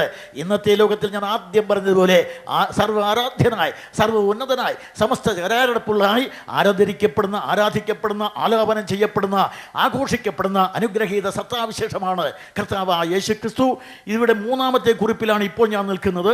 അതിൽ നിന്ന് രണ്ട് കാര്യം കൂടെ. യേശുക്രിസ്തുവിനെ സംബന്ധിച്ച് അവിടുന്ന് ഇന്ത്യയിൽ വന്നില്ല എന്നും മിഥ്യയല്ലെന്ന് ഞാൻ പറഞ്ഞു. ഒരു കാര്യം കൂടെ, യേശുക്രിസ്തു ലോകത്തിൽ വന്നപ്പോൾ ലോകത്തെ കീഴ്മേൽ മറിക്കുന്ന ആശയങ്ങളാണ് അവിടുന്ന് സംഭാവന ചെയ്തത്. അതുകൊണ്ട് ചരിത്രകാരനായ നെഹ്റു പറയുന്നത് ഇങ്ങനെയാണ്: അവിടെ തുറന്നു പറഞ്ഞ കാര്യങ്ങൾ ആലോചിച്ചാൽ യഹൂദന്മാർക്ക് അവർ നിന്ന സ്ഥലം തന്നെ തകിടം മറിയുന്നത് പോലെ തോന്നി. അത്രയ്ക്ക് യേശുക്രിസ്തു വിപ്ലവകാരിയായിരുന്നു. അത്രയ്ക്ക് അദ്ദേഹത്തിൻ്റെ ആശയങ്ങളും വിപ്ലവകരമായിരുന്നു. വിപ്ലവകരമായ ആശയങ്ങളുകൊണ്ട് അന്നത്തെ ലോകത്തെ ഇളക്കി മറിച്ച അതുല്യനായ ആചാര്യൻ പോരാ, മനുഷ്യൻ്റെ ആഭ്യന്തരവും ബാഹ്യവുമായിരിക്കുന്ന മണ്ഡലത്തെ എന്ന് പറഞ്ഞാൽ അത് മാനസികം, ശാരീരികം, ഭൗതിക ലോകം ഇവയെല്ലാം ഒരുപോലെ ഇളക്കി മറിക്കുവാൻ കഴിയുന്ന അനുഗ്രഹീതമായ ആശയങ്ങളുടെ ഒമ്പിച്ച പ്രവാഹമായിരുന്നു അവിടുത്തെ കൊച്ചു കൊച്ചു വാക്കുകൾ. കർത്താവായ യേശുക്രിസ്തു ലോകത്തിൽ വന്നു. അവനെക്കുറിച്ച് നിക്കോദെമോസ് പറഞ്ഞ ഒരു കാര്യം ഇവിടെയുണ്ട്: ഇവൻ ഗുരു, നീ ദൈവത്തിൻ്റെ അടുക്കൽ നിന്ന് ഉപദേഷ്ടാവായി വന്നിരിക്കുന്നു. ദൈവത്തിൻ്റെ അടുക്കൽ നിന്ന് ഉപദേഷ്ടാവായി വന്നിരിക്കുന്നു. ദൈവത്തിൻ്റെ അടുക്കൽ നിന്ന് ഉപദേഷ്ടാവായി വന്നിരിക്കുന്നു. ദൈവത്തിൻ്റെ അടുക്കൽ നിന്നുള്ള ഉപദേഷ്ടാവ് യേശുക്രിസ്തുവിന് കൊടുത്തിരിക്കുന്ന പേരാണ്. ലോകത്ത് ഉപദേശിക്കുവാൻ എത്രയോ ആചാര്യന്മാർ ഇന്ത്യക്ക് പുറത്തൊക്കെ ഉണ്ടായി. ഇന്ത്യയിൽ യാജ്ഞവൽക്യൻ, ഉദാലക, അരുണി, ശേതകേതു തുടങ്ങിയുള്ള ഉപനിഷത്ത് ആചാര്യന്മാരും വേദങ്ങളിൽ പരാമർശിക്കപ്പെടുന്നവരും പുരാണങ്ങളിൽ പരാമർശിക്കുന്ന വസിഷ്ഠനും മറ്റും ഉണ്ടായി വന്നു. ഇങ്ങനെ എത്രയോ ഗുരുക്കന്മാർ. പ്രാചീന തത്വചിന്തയുടെ തറവാടായ ഗ്രീസിലേക്ക് ചെന്നാൽ അവിടെ എത്രയെത്ര ആചാര്യന്മാരാണ്. നാം പറയുന്ന ഗ്രീക്ക് അയോണിക് ദാർശനികന്മാർ തുടങ്ങി പിന്നെ അവിടെ അറിയപ്പെടുന്നതായ ഏറ്റവും ശ്രദ്ധേയരായ സോക്രട്ടീസ്, പ്ലാറ്റോ, അരിസ്റ്റോട്ടിൽ. അത് കഴിയുമ്പോൾ പിന്നെ നമ്മൾ വായിക്കും ഡെമോക്രിറ്റസ്, പൈതഗോറസ് തുടങ്ങി നിരവധി ആചാര്യന്മാർ. പിന്നെയും അത് കഴിഞ്ഞ് അപ്പുറത്തേക്ക് ചെന്നാൽ ഇസ്രായേലിലെ പ്രവാചകന്മാർ, പേർഷ്യയിലേക്ക് വന്ന സ്വരദുഷ്ടർ, ചൈനയിൽ ലാവോസയും കൺഫ്യൂഷ്യസും. ഇവരെല്ലാം ഏറെക്കുറെ ഒരു കാലഘട്ടത്തിൽ ലോകത്തെ ദാർശനിക വിചാരം കൊണ്ട് കോരിത്തെരിപ്പിച്ച് നിന്ന് ഉത്കടമായ ചിന്തകളുണ്ട് മസ്തിഷ്കത്തെ ഇളക്കി മറിച്ച മഹാപ്രഭാവശാലികളായിരുന്നു. പക്ഷെ ഒരു കാര്യം ഇവരെല്ലാം ഒരിക്കലും പറഞ്ഞിട്ടില്ല: എൻ്റെ അടുത്ത് വന്ന് എന്നോട് പഠിപ്പിനെന്ന് ഒരിക്കലും പറഞ്ഞിട്ടില്ല. നമ്മുടെ 20-ാം നൂറ്റാണ്ടുകളുടെ ലോകത്തിലെ ഏറ്റവും വലിയ ദാർശനികൻ അറിയപ്പെട്ട റസൽ പറഞ്ഞത്: എനിക്ക് അത്തരത്തിലുള്ള യാതൊരു കാര്യങ്ങളും അറിഞ്ഞുകൂടാ എന്നാണ്. ഞാൻ ഇപ്പോഴും അറിവിനെ അന്വേഷിച്ചുകൊണ്ടേയിരിക്കുന്നു എന്നാണ്. പക്ഷേ ലോകം കണ്ട രണ്ടാമത്തെ ഫിലോസഫറായ 20-ാം നൂറ്റാണ്ടിലെ രാധാകൃഷ്ണൻ പറഞ്ഞു ഇതേ ആശയങ്ങൾ. അതുകൊണ്ട് ആരും എല്ലാവരും സമ്മതിക്കുന്നത് ഒടുവിൽ പഠിച്ച് വരുമ്പോൾ ഒന്നും അറിഞ്ഞുകൂടാ എന്ന് അവർ സമ്മതിക്കും.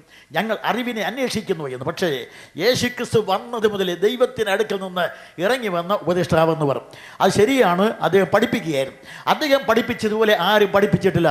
എന്നോട് പഠിപ്പിനെന്ന് ആധികാരികമായി പറഞ്ഞവൻ അനന്തതയിൽ നിന്ന് അവനിലേക്ക് ഇറങ്ങി വന്ന് അഖില ലോക ജനകോടികളെ തൻ്റെ അടുക്കലേക്ക് ആഹ്വാനം ചെയ്ത് അവരെയെല്ലാം അക്കമിട്ട് അണയിട്ട് പഠിപ്പിച്ച അനശ്വരനായ അധ്യാപകനാണ് നമ്മുടെ കർത്താവായ യേശുക്രിസ്തു. ആധ്യാത്മികം, ഭൗതികം എന്ന് വേണ്ട സാംസ്കാരികം എല്ലാ മണ്ഡലങ്ങളെയും അവിടുന്ന് പഠിപ്പിക്കുകയുണ്ടായി. ക്രിസ്തുവിൻ്റെ ഉപദേശങ്ങളെ ക്രോഡീകരിച്ചാൽ 3 വാക്കുകളിൽ കൊണ്ട് നമുക്ക് വിശദീകരിക്കാം: സ്നേഹിപ്പിൻ, കൊടുപ്പിൻ, ത്യജിപ്പിൻ. 3 വാക്കുകൾ. ഞാൻ ഈ ഉപദേശം മുഴുവൻ കൂടെ പരിശോധിച്ചിട്ട് ഈ 3 വാക്കുകളാണ് ഒതുക്കിയിരിക്കുന്നത്. സ്നേഹിപ്പിൻ, ഇത് മറ്റൊക്കെ പറഞ്ഞിട്ടുണ്ടെങ്കിലും ഇതുപോലെ പഠിപ്പിച്ചിട്ടില്ല. അതിന് അടിത്തറയിട്ടിട്ടുണ്ട്. ദൈവം സ്നേഹമാണ്. ദൈവം സ്നേഹിച്ചിട്ട് എന്ത് ചെയ്തു? ഞാൻ യേശുക്രിസ്തു സ്നേഹമാണ്. സ്നേഹിച്ചിട്ട് എന്ത് ചെയ്തു? നിങ്ങളും സ്നേഹിപ്പിൻ, കർത്താവ് പറഞ്ഞു. കൊടുപ്പിൻ, ഇതും കർത്താവ് പറഞ്ഞു. ദൈവം കൊടുത്തു, ഞാൻ കൊടുക്കുന്നു, നിങ്ങളും കൊടുപ്പിൻ, കർത്താവ് പറഞ്ഞു. ത്യജിപ്പിൻ, ദൈവം ത്യജിച്ചു തൻ്റെ പുത്രനെ. ദൈവം ത്യജിച്ചു, പുത്രൻ ത്യജിച്ചു തൻ്റെ സ്വർഗത്തിലെ പദവികൾ. പുത്രൻ ത്യജിച്ചു, നിങ്ങളും ത്യജിപ്പിൻ. പക്ഷേ ഇത് ക്രൈസ്തവ ലോകത്തിന് മനസ്സിലാകാത്ത ശൈലിയാണ്. എന്നാൽ യേശുക്രിസ്തു പിന്നെയും പറഞ്ഞു കൊടുപ്പിനെന്ന് പറഞ്ഞത് മനസ്സിലായി. യേശുക്രിസ്തു പറഞ്ഞ പോലെ ആരെങ്കിലും പഠിപ്പിച്ചിട്ടുണ്ടോ? യേശുക്രിസ്തു പറഞ്ഞു, ഈ കുറേ ദിവസം കഴിഞ്ഞപ്പോൾ കർത്താവിൻ്റെ കൂടെ കുറേ ആളുകളുണ്ട്. ഒരിക്കൽ ചെന്ന് കർത്താവ് പറഞ്ഞു, ഈ ജനം 3 ദിവസം എന്നോട് കൂടെയുണ്ട്, നിങ്ങൾ ഇവർക്ക് ഭക്ഷിപ്പാൻ കൊടുപ്പിൻ. ഉടനെ ഇവർ ചോദിച്ചു, എവിടെയാണ് ഈ കാട്ടിൽ ഭക്ഷണം കിട്ടാൻ? 200 പണത്തിന് വാങ്ങിച്ചാൽ തികയില്ല, എവിടെ നിന്ന് പോയി കിട്ടും? നിങ്ങൾ കൊടുപ്പിൻ. ഉടനെ പറഞ്ഞു, നിങ്ങൾ തന്നെ കൊടുക്കണമെന്നാണ് കർത്താവ് പറഞ്ഞത്. കയ്യിൽ ഒന്നുമില്ലാതെ കയ്യും വീശി നടക്കുന്ന പാവം ശിഷ്യന്മാരോട് കർത്താവ് പറഞ്ഞു, നിങ്ങൾ തന്നെ കൊടുക്കണം. അപ്പോൾ പറഞ്ഞു, ഇവിടെ ഒരു 5 അപ്പമുണ്ട്, എല്ലാം കൂടെ വാഴ്ത്തി നുറുക്കി കർത്താവിൻ്റെ കൈ കൊണ്ടു കൊടുത്തു. കർത്താവ് ഇത് വാങ്ങി വാഴ്ത്തി നുറുക്കി തിരിച്ചു കൊടുത്തപ്പോൾ നമ്മുടെ ധനശാസ്ത്ര തത്വമല്ല നമ്മുടെ കർത്താവിൻ്റെ ധനശാസ്ത്ര തത്വം. നമ്മുടെ ധനശാസ്ത്ര തത്വം എന്ന് പറയുന്നത് നമ്മുടെ ധനശാസ്ത്ര തത്വം എന്ന് പറയുന്നത് എടുക്കും തോറും കുറയുക. നമ്മുടെ കർത്താവിൻ്റെ ധനശാസ്ത്ര തത്വം എന്ന് പറയുന്നത് എടുക്കും തോറും വർദ്ധിക്കുക, ഒടുവിൽ 5 അപ്പം വാഴ്ത്തു നോക്കിയ 12 കൊട്ട അധികം. അത്രയുമായി 5000 പുരുഷന്മാർ മാത്രം തിന്നിട്ട് ഇത്രയുമായി. അപ്പോൾ നമ്മുടെ കർത്താവ് കൊടുപ്പിനെന്ന് പറഞ്ഞു. അതുപോലെ തന്നെ ഇതെല്ലാം പറഞ്ഞ ഈ വാക്കുകളെല്ലാം കൂടെ ജീവകാരുണ്യം എന്ന് പറയാം. ഈ ജീവകാരുണ്യ പ്രവൃത്തി കർത്താവ് പറഞ്ഞതും ചെയ്തതുമാണ്. രോഗശാന്തിയൊക്കെ കർത്താവ് ചെയ്തിട്ടുണ്ട്, ശിഷ്യന്മാരും ചെയ്തിട്ടുണ്ട്. എനിക്കതിനുള്ള കഴിവില്ല. അതില്ലാത്തത് കൊണ്ടാണ് ഞാൻ അതൊന്നും പറയാം. ഈ രോഗികളെ കൊണ്ടുവരുവൻ സൗഖ്യമാക്കും, അതെല്ലാം തട്ടിപ്പാണ്. നേരെ മറിച്ച് നാം അറിയുന്നത് പോലെ തന്നെ കർത്താവ് രോഗികളെ സൗഖ്യമാക്കി, അദ്ദേഹത്തിന് കഴിയും. അപ്പോസ്തലന്മാർക്ക് കൃപാവരം കൊടുത്തു, അവർ ചെയ്തു. പിന്നെയുള്ള ശിഷ്യന്മാർ ലോകത്തിൻ്റെ നാനാഭാഗങ്ങളിൽ പോയവരെല്ലാം മരുന്ന് പെട്ടിയും കൊണ്ടാണ് പോയത്. സോമർവെല്ലും ഡോക്ടറും സോമർവെല്ലും അവരെല്ലാം വന്നത് മരുന്ന് പെട്ടിയും കൊണ്ടാണ്. അവരും രോഗികളെ സൗഖ്യമാക്കി. അങ്ങനെയാണ് നമ്മുടെ ഇന്ത്യയിൽ ഇന്ന് അറിയപ്പെടുന്ന പ്രശസ്തമായിരിക്കുന്ന ആതുരാലയങ്ങൾ, ആശുപത്രികളൊക്കെ ഉണ്ടായത്. ചുരുക്കത്തിൽ ക്രിസ്തുവിൻ്റെ ഉപദേശം. അതുപോലെ ഏത് കാര്യം പറഞ്ഞാലും നമ്മുടെ കർത്താവ് പഠിപ്പിച്ചത് മനസ്സിലാകും. ഒരു ദൃഷ്ടാന്തം മാത്രം പറയാം. കൽക്കട്ടയിലേക്ക് ചെല്ലുക. അവിടെ ചെന്നാൽ അവിടെ എന്താണ് കാണുന്നത്? അവിടെയുള്ള വൻകിട കോടീശ്വരന്മാരും ജന്മികളുമെല്ലാം അവിടെ ആവശ്യത്തിന് വേണ്ടി ഉപയോഗിച്ചിട്ട് പാവപ്പെട്ട തരുണീമണികൾ അവരുടെ ഉദരത്തിൽ നിന്ന് പുറത്തു വീഴുന്ന പിഞ്ചോമന പൈതങ്ങളെ കൽക്കട്ടയിലെ ചേറ്റ് വെള്ളങ്ങളിലേക്ക് വലിച്ചെറിഞ്ഞപ്പോൾ അവിടെ നിന്ന് ആ കുട്ടികളെല്ലാം വലിച്ചെടുത്ത് ജീവിതം കൊടുക്കുവാൻ ചെക്കോസ്ലോവാക്യക്കാരി മദർ തെരേസയല്ലാതെ നമ്മുടെ കർത്താവായ യേശുക്രിസ്തു നിങ്ങൾ പഠിപ്പിപ്പിൻ. അന്ന് മുതൽ ഞങ്ങൾ പഠിപ്പിക്കാൻ തുടങ്ങി. എന്താണ് പഠിപ്പിച്ചത്? അവിടെയെല്ലാം നമ്മൾ മനസ്സിലാക്കുന്നത് യേശുക്രിസ്തു പഠിപ്പിച്ചതുപോലെ ആരും പഠിപ്പിച്ചിട്ടില്ല. നമ്മുടെ കർത്താവായ യേശുക്രിസ്തു ശരിയായിട്ട് പഠിപ്പിച്ചത് ഇങ്ങനെയാണ്. അവൻ എങ്ങനെയാണ് പഠിപ്പിച്ചത്? കർത്താവായ യേശുക്രിസ്തുവിനെ പഠിപ്പിക്കൽ അനന്യസാധാരണങ്ങളാണ്. 1, 2, 3 ദൃഷ്ടാന്തങ്ങൾ എല്ലാ ഗുരുക്കന്മാരും പഠിപ്പിച്ചു, കർത്താവും പഠിപ്പിച്ചു. മോശ എന്താണ് പഠിപ്പിച്ചത്? എന്താണ് പഠിപ്പിച്ചത്? പല്ലിന് പല്ല്, തല്ലിന് തല്ല്, കൊല്ലിന് കൊല്ല്, കണ്ണിന് കണ്ണ് സമം, പകരത്തിന് പകരം മോശ പഠിപ്പിച്ചു. പിന്നെ കൃഷ്ണൻ എന്താണ് പഠിപ്പിച്ചത്? പാണ്ഡവരുടെ 7 അക്ഷൗഹിണി, കൗരവരുടെ 11 അക്ഷൗഹിണി, സമരസജ്ജം സായുധം സമരാങ്കണം കുരുക്ഷേത്രം. അവിടെ നിലനിൽക്കുന്ന 2 സൈന്യവ്യൂഹങ്ങൾ. കൗരവരുടെ 11 അക്ഷൗഹിണിയും 7 അക്ഷൗഹിണി പാണ്ഡവരുടെ അപ്പുറം നിൽക്കുമ്പോൾ സമർത്ഥനായ സാരഥിയായ കൃഷ്ണനോട് യുദ്ധപ്രിയനായ യുദ്ധ നേതാവായ അർജുനൻ പറയലോ, കൃഷ്ണ ആരോടൊക്കെ യുദ്ധം ചെയ്യണം, നിർത്തു ഈ 2 സൈന്യ വ്യൂഹമധ്യേൻ്റെ തേര്. ആ തേർത്തട്ടിൽ എഴുന്നേറ്റ് നിന്നിട്ട് അർജുനൻ 4 വശത്തേക്കും ഖണ്ഡീവൻ കുത്തിപ്പിടിച്ച് നിന്ന് നോക്കി. അല്ലയോ കൃഷ്ണ, ആ കാണുന്നതെല്ലാം എൻ്റെ ബഹുമാന്യ ഗുരുഭൂതന്മാർ. അല്ലയോ കൃഷ്ണ, അകലെ നിൽക്കുന്നതെല്ലാം ബന്ധുമിത്രാദികൾ, ചാർച്ചക്കാർ. അല്ലയോ കൃഷ്ണ, ഈ നിൽക്കുന്നതെല്ലാം എല്ലാം മാതുലന്മാർ. ആർക്ക് വേണ്ടിയാണോ യുദ്ധം ചെയ്യാൻ പോകുന്നത് അവരെയാണ് ഞാൻ കൊല്ലാൻ പോകുന്നത്. അല്ലയോ കൃഷ്ണ, അതുകൊണ്ട് എൻ്റെ ബന്ധുമിത്രാദികളെയും ചാർച്ചക്കാരെയും കൊന്നൊടുക്കിയിട്ട് രാജ്യം വേണ്ട, കിരീടം വേണ്ട, ചെങ്കോലി വേണ്ട, രാജഭോഗം വേണ്ട, വലിച്ചെറിയുന്നു. ഖണ്ഡീവൻ പോകുന്നു കാട്ടിൽ തപസ്സനായി. അദ്ദേഹം ഖണ്ഡീവൻ നിലത്തിട്ടു, തേർത്തട്ടിൽ വീണ് കിടന്നു. അനന്തരം കൃഷ്ണൻ പറഞ്ഞു, അല്ലയോ കൃഷ്ണ അർജുന, കർമ്മകാണ്ഡം ഇതാകയാൽ, യോഗകാണ്ഡം ഇതാകയാൽ, ജ്ഞാനകാണ്ഡം ഇതാകയാൽ, എടുക്കൂ അർജുന ഖണ്ഡീവൻ, തൊടുക്കൂ അമ്പ്, കൊടുക്കൂ ശത്രുവിന്, അരിയൂ തല, ചൊരിയൂ ചോര. അതാണ് ഇന്നും പഠിപ്പിക്കുന്നത്. ഇതാ വരുന്നു മുഹമ്മദ് എന്താണ് പഠിപ്പിച്ചത്? മതത്തിന് വേണ്ടി മനുഷ്യനെ കൊന്ന് മറുലോകത്തെത്തിയാൽ മാതകത്തിടമ്പുകളായ മകളാമണികളെ മാതിരു ഒരിക്കലും വിട്ടുമാറാത്ത മധുര മനോജ ഫലങ്ങളെയും മനസ്സ് പോലെ കൊടുക്കാമെന്ന് പറഞ്ഞപ്പോൾ ചെങ്കിസ് ഖാൻമാർ ഇസ്ലാമിൻ്റെ വാൾ ഹിന്ദുവിൻ്റെ രക്തത്തിൽ കഴുകുകയുണ്ടായി. നേരെ മറിച്ച് ഇതാ വരുന്നു നസ്രായനായ യേശുക്രിസ്തു. അവിടെ എന്താണ് പഠിപ്പിച്ചത്? നിന്റെ ശത്രുവിന് വിശന്നാൽ തിന്മാൻ കൊടുക്കുക, ശത്രുവിന് ദാഹിച്ചാൽ കുടിപ്പാൻ കൊടുക്കുക, ശത്രുവിനെ സ്നേഹിക്കുക, ശത്രുവിനെ ശപിക്കാതിരിക്കുക, ശത്രുവിനെ അനുഗ്രഹിക്കുക, ശത്രു വേണ്ടി പ്രാർത്ഥിക്കുക. വെറുതെ പറയുകയല്ല, അധരം കൊണ്ട് പറഞ്ഞത് രുദ്രം കൊണ്ട് മുദ്രയിട്ട ആചാര്യനാണ് അവിടെ എന്താണ് ചെയ്തത്? കർത്താവ് പറഞ്ഞു അവരെ അനുഗ്രഹിക്കണം. തന്നെ പിടിക്കുവാൻ വാളേന്തി വടിയേന്തി വന്ന റോമൻ പടയാളികൾ. അതിൽ ദൈവാലയത്തിലെ ഒരു ചേവകനുണ്ടായിരുന്നു. അവൻ മഹാപുരോഹിതൻ്റെ ചേവകൻ ഒരു വാള് കടം വാങ്ങിക്കൊണ്ടാണ് വന്നത്.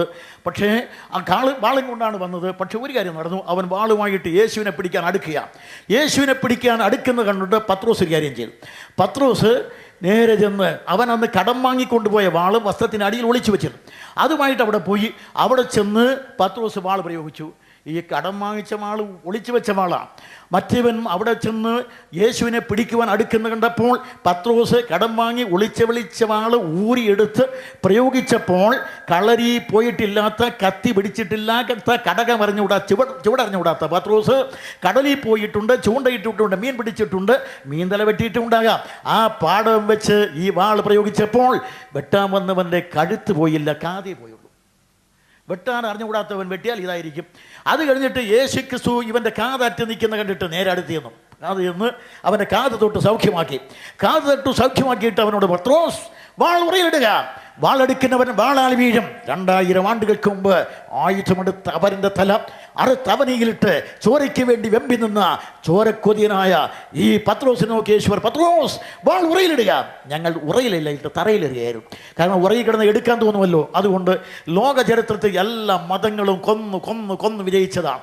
ലോക ചരിത്രത്തിൽ ചത്ത് വിജയിച്ച ഒറ്റ പ്രസ്ഥാനമുണ്ടെങ്കിൽ അതിൻ്റെ പേരാണ് ക്രിസ്തു മാർഗം. അതിന് തുല്യം പറയാൻ വേറെ എവിടെ? അതുകൊണ്ട് ഞാൻ വിശദീകരിക്കുന്നില്ല. ഇവൻ പഠിപ്പിച്ചതുപോലെ ആരും പഠിപ്പിച്ചിട്ടില്ല. അതുകൊണ്ട് ലോകം കണ്ട അത്യുന്നതനായ ഗുരുവരനാണ് നമ്മുടെ കർത്താവായ യേശു ക്രിസ്തു എന്ന് പറഞ്ഞ് ഈ ഖണ്ഡിക ഞാൻ വിടുന്നു. അങ്ങനെ യേശു ക്രിസ്തു ഐഹിക ലോകത്തിൽ തൻ്റെ കർമ്മപഥത്തിൽ അത്ഭുതങ്ങൾ അടയാളങ്ങളൊക്കെ ചെയ്തിട്ടുണ്ട്. അതൊരു വിഷയമേ അല്ല. യേശു ക്രിസ്തു അത്ഭുതം ചെയ്തതുകൊണ്ട് ഞാൻ അദ്ദേഹത്തെ സ്വീകരിക്കില്ലെന്ന് കഴിഞ്ഞ പ്രസംഗത്തിൽ ഞാൻ പറഞ്ഞിട്ടുണ്ട്. എന്നാൽ യേശു ക്രിസ്തു ലോകത്തിൽ വന്ന് ഏറ്റവും ശ്രേഷ്ഠമായ കാര്യങ്ങൾ ഇങ്ങനെ പഠിപ്പിക്കുകയുണ്ടായി.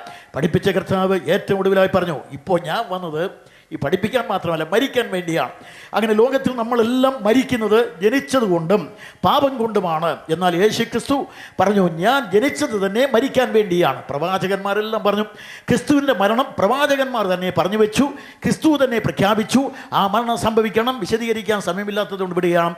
അങ്ങനെ നമ്മുടെ കർത്താവായ യേശു ക്രിസ്തു പറഞ്ഞു, ഞാൻ യെരുശലേമിലേക്ക് പോകും, അവരെന്നെ പിടിക്കും, അവരെന്നെ തല്ലും, അവരെന്നെ കൊല്ലും എന്നൊക്കെ പറഞ്ഞു. നമ്മുടെ കർത്താവായ യേശു ക്രിസ്തു പറഞ്ഞതുപോലെ തന്നെ അവരവനെ ബന്ധിച്ചു. നമ്മൾ അറിയുന്നതുപോലെ ഗത്സമനെ പ്രാർത്ഥിച്ചുകൊണ്ടിരിക്കുമ്പോൾ വാളും വടിയുമേന്തിയ റോമൻ പടയാളികളും യൂതമതസേവകരും വന്ന് അവനെ പിടിക്കുകയും അതിനുശേഷം അവനെ നേരെ കൊണ്ടുവന്ന് വിസ്തരിക്കുകയും അതിനുശേഷം കയ്യഫാസിൻ്റെ അരമനയിൽ, അതിനുശേഷം ഹന്നായുടെ അരമനയിൽ, അതിനു മുമ്പ് തന്നെ കയ്യഫാസിൻ്റെ അരമനയിൽ, അതിനുശേഷം നാം അറിയുന്ന പോലെ വീണ്ടും കയ്യഫാസിൻ്റെ അരമനയിൽ, അനന്തരം ഹെരോദാവിൻ്റെ അടുക്കൽ, വീണ്ടും നമ്മൾ അറിയുന്ന പോലെ പിലാത്തോസിൻ്റെ അടുക്കൽ, ഇങ്ങനെ കർത്താവിനെ 3 മതകോടതികളിലും 3 സിവിൽ കോടതികളിലും മാറി മാറി വിസ്തരിച്ചിട്ട് യാതൊരു കുറ്റവും ഉന്നയിക്കുവാൻ കഴിയാതെ യഹൂദന്മാർ മനഃപൂർവ്വമായിട്ട് അവിടുത്തെ മേൽ കപടമായിരിക്കുന്ന ആരോപണങ്ങൾ ഉന്നയിക്കുകയുണ്ടായി. അതൊന്നും കർത്താവ് മറുപടി പറഞ്ഞ് ചെറുക്കാൻ പോയില്ല. മരിക്കാൻ വേണ്ടി വന്നവൻ, മരണമില്ലാത്ത ദൈവത്തിൻ്റെ അധരപുടങ്ങളിൽ നടന്നു വീണ ശബ്ദവാണിയാണ് മരണം. മരണമില്ലാത്ത ദൈവത്തിൻ്റെ അവനിയിലെ അവതാരമാണ് നമ്മുടെ കർത്താവായ യേശു ക്രിസ്തു. അവനിപ്പോൾ പറഞ്ഞു, ഞാൻ മരിക്കാൻ പോകുന്നു. വിരോധാഭാസം. അങ്ങനെ നമ്മുടെ കർത്താവായ യേശു ക്രിസ്തു മരിക്കുവാൻ വേണ്ടി വന്നവൻ മരിക്കുക തന്നെ ചെയ്തു. വിശദീകരിക്കുന്നില്ല. ഈ സുവിശേഷം എന്ന് പറഞ്ഞാൽ ആ സുവിശേഷത്തിനകത്ത് പ്രധാനമായും 3 കാര്യം ഉണ്ടായിരിക്കണം. എന്താണ് സുവിശേഷം? ഇപ്പോൾ ഇന്ന് ഈ കാലങ്ങളിൽ ഇപ്പോൾ സുവിശേഷ പ്രസംഗം എന്ന് പറയുന്നതിൻ്റെ കൂടെ ചേർക്കുന്നതെല്ലാം വേറെ വല്ലതുമാണ്. അതൊന്നും ഇതിനോട് ചേരുകയില്ല.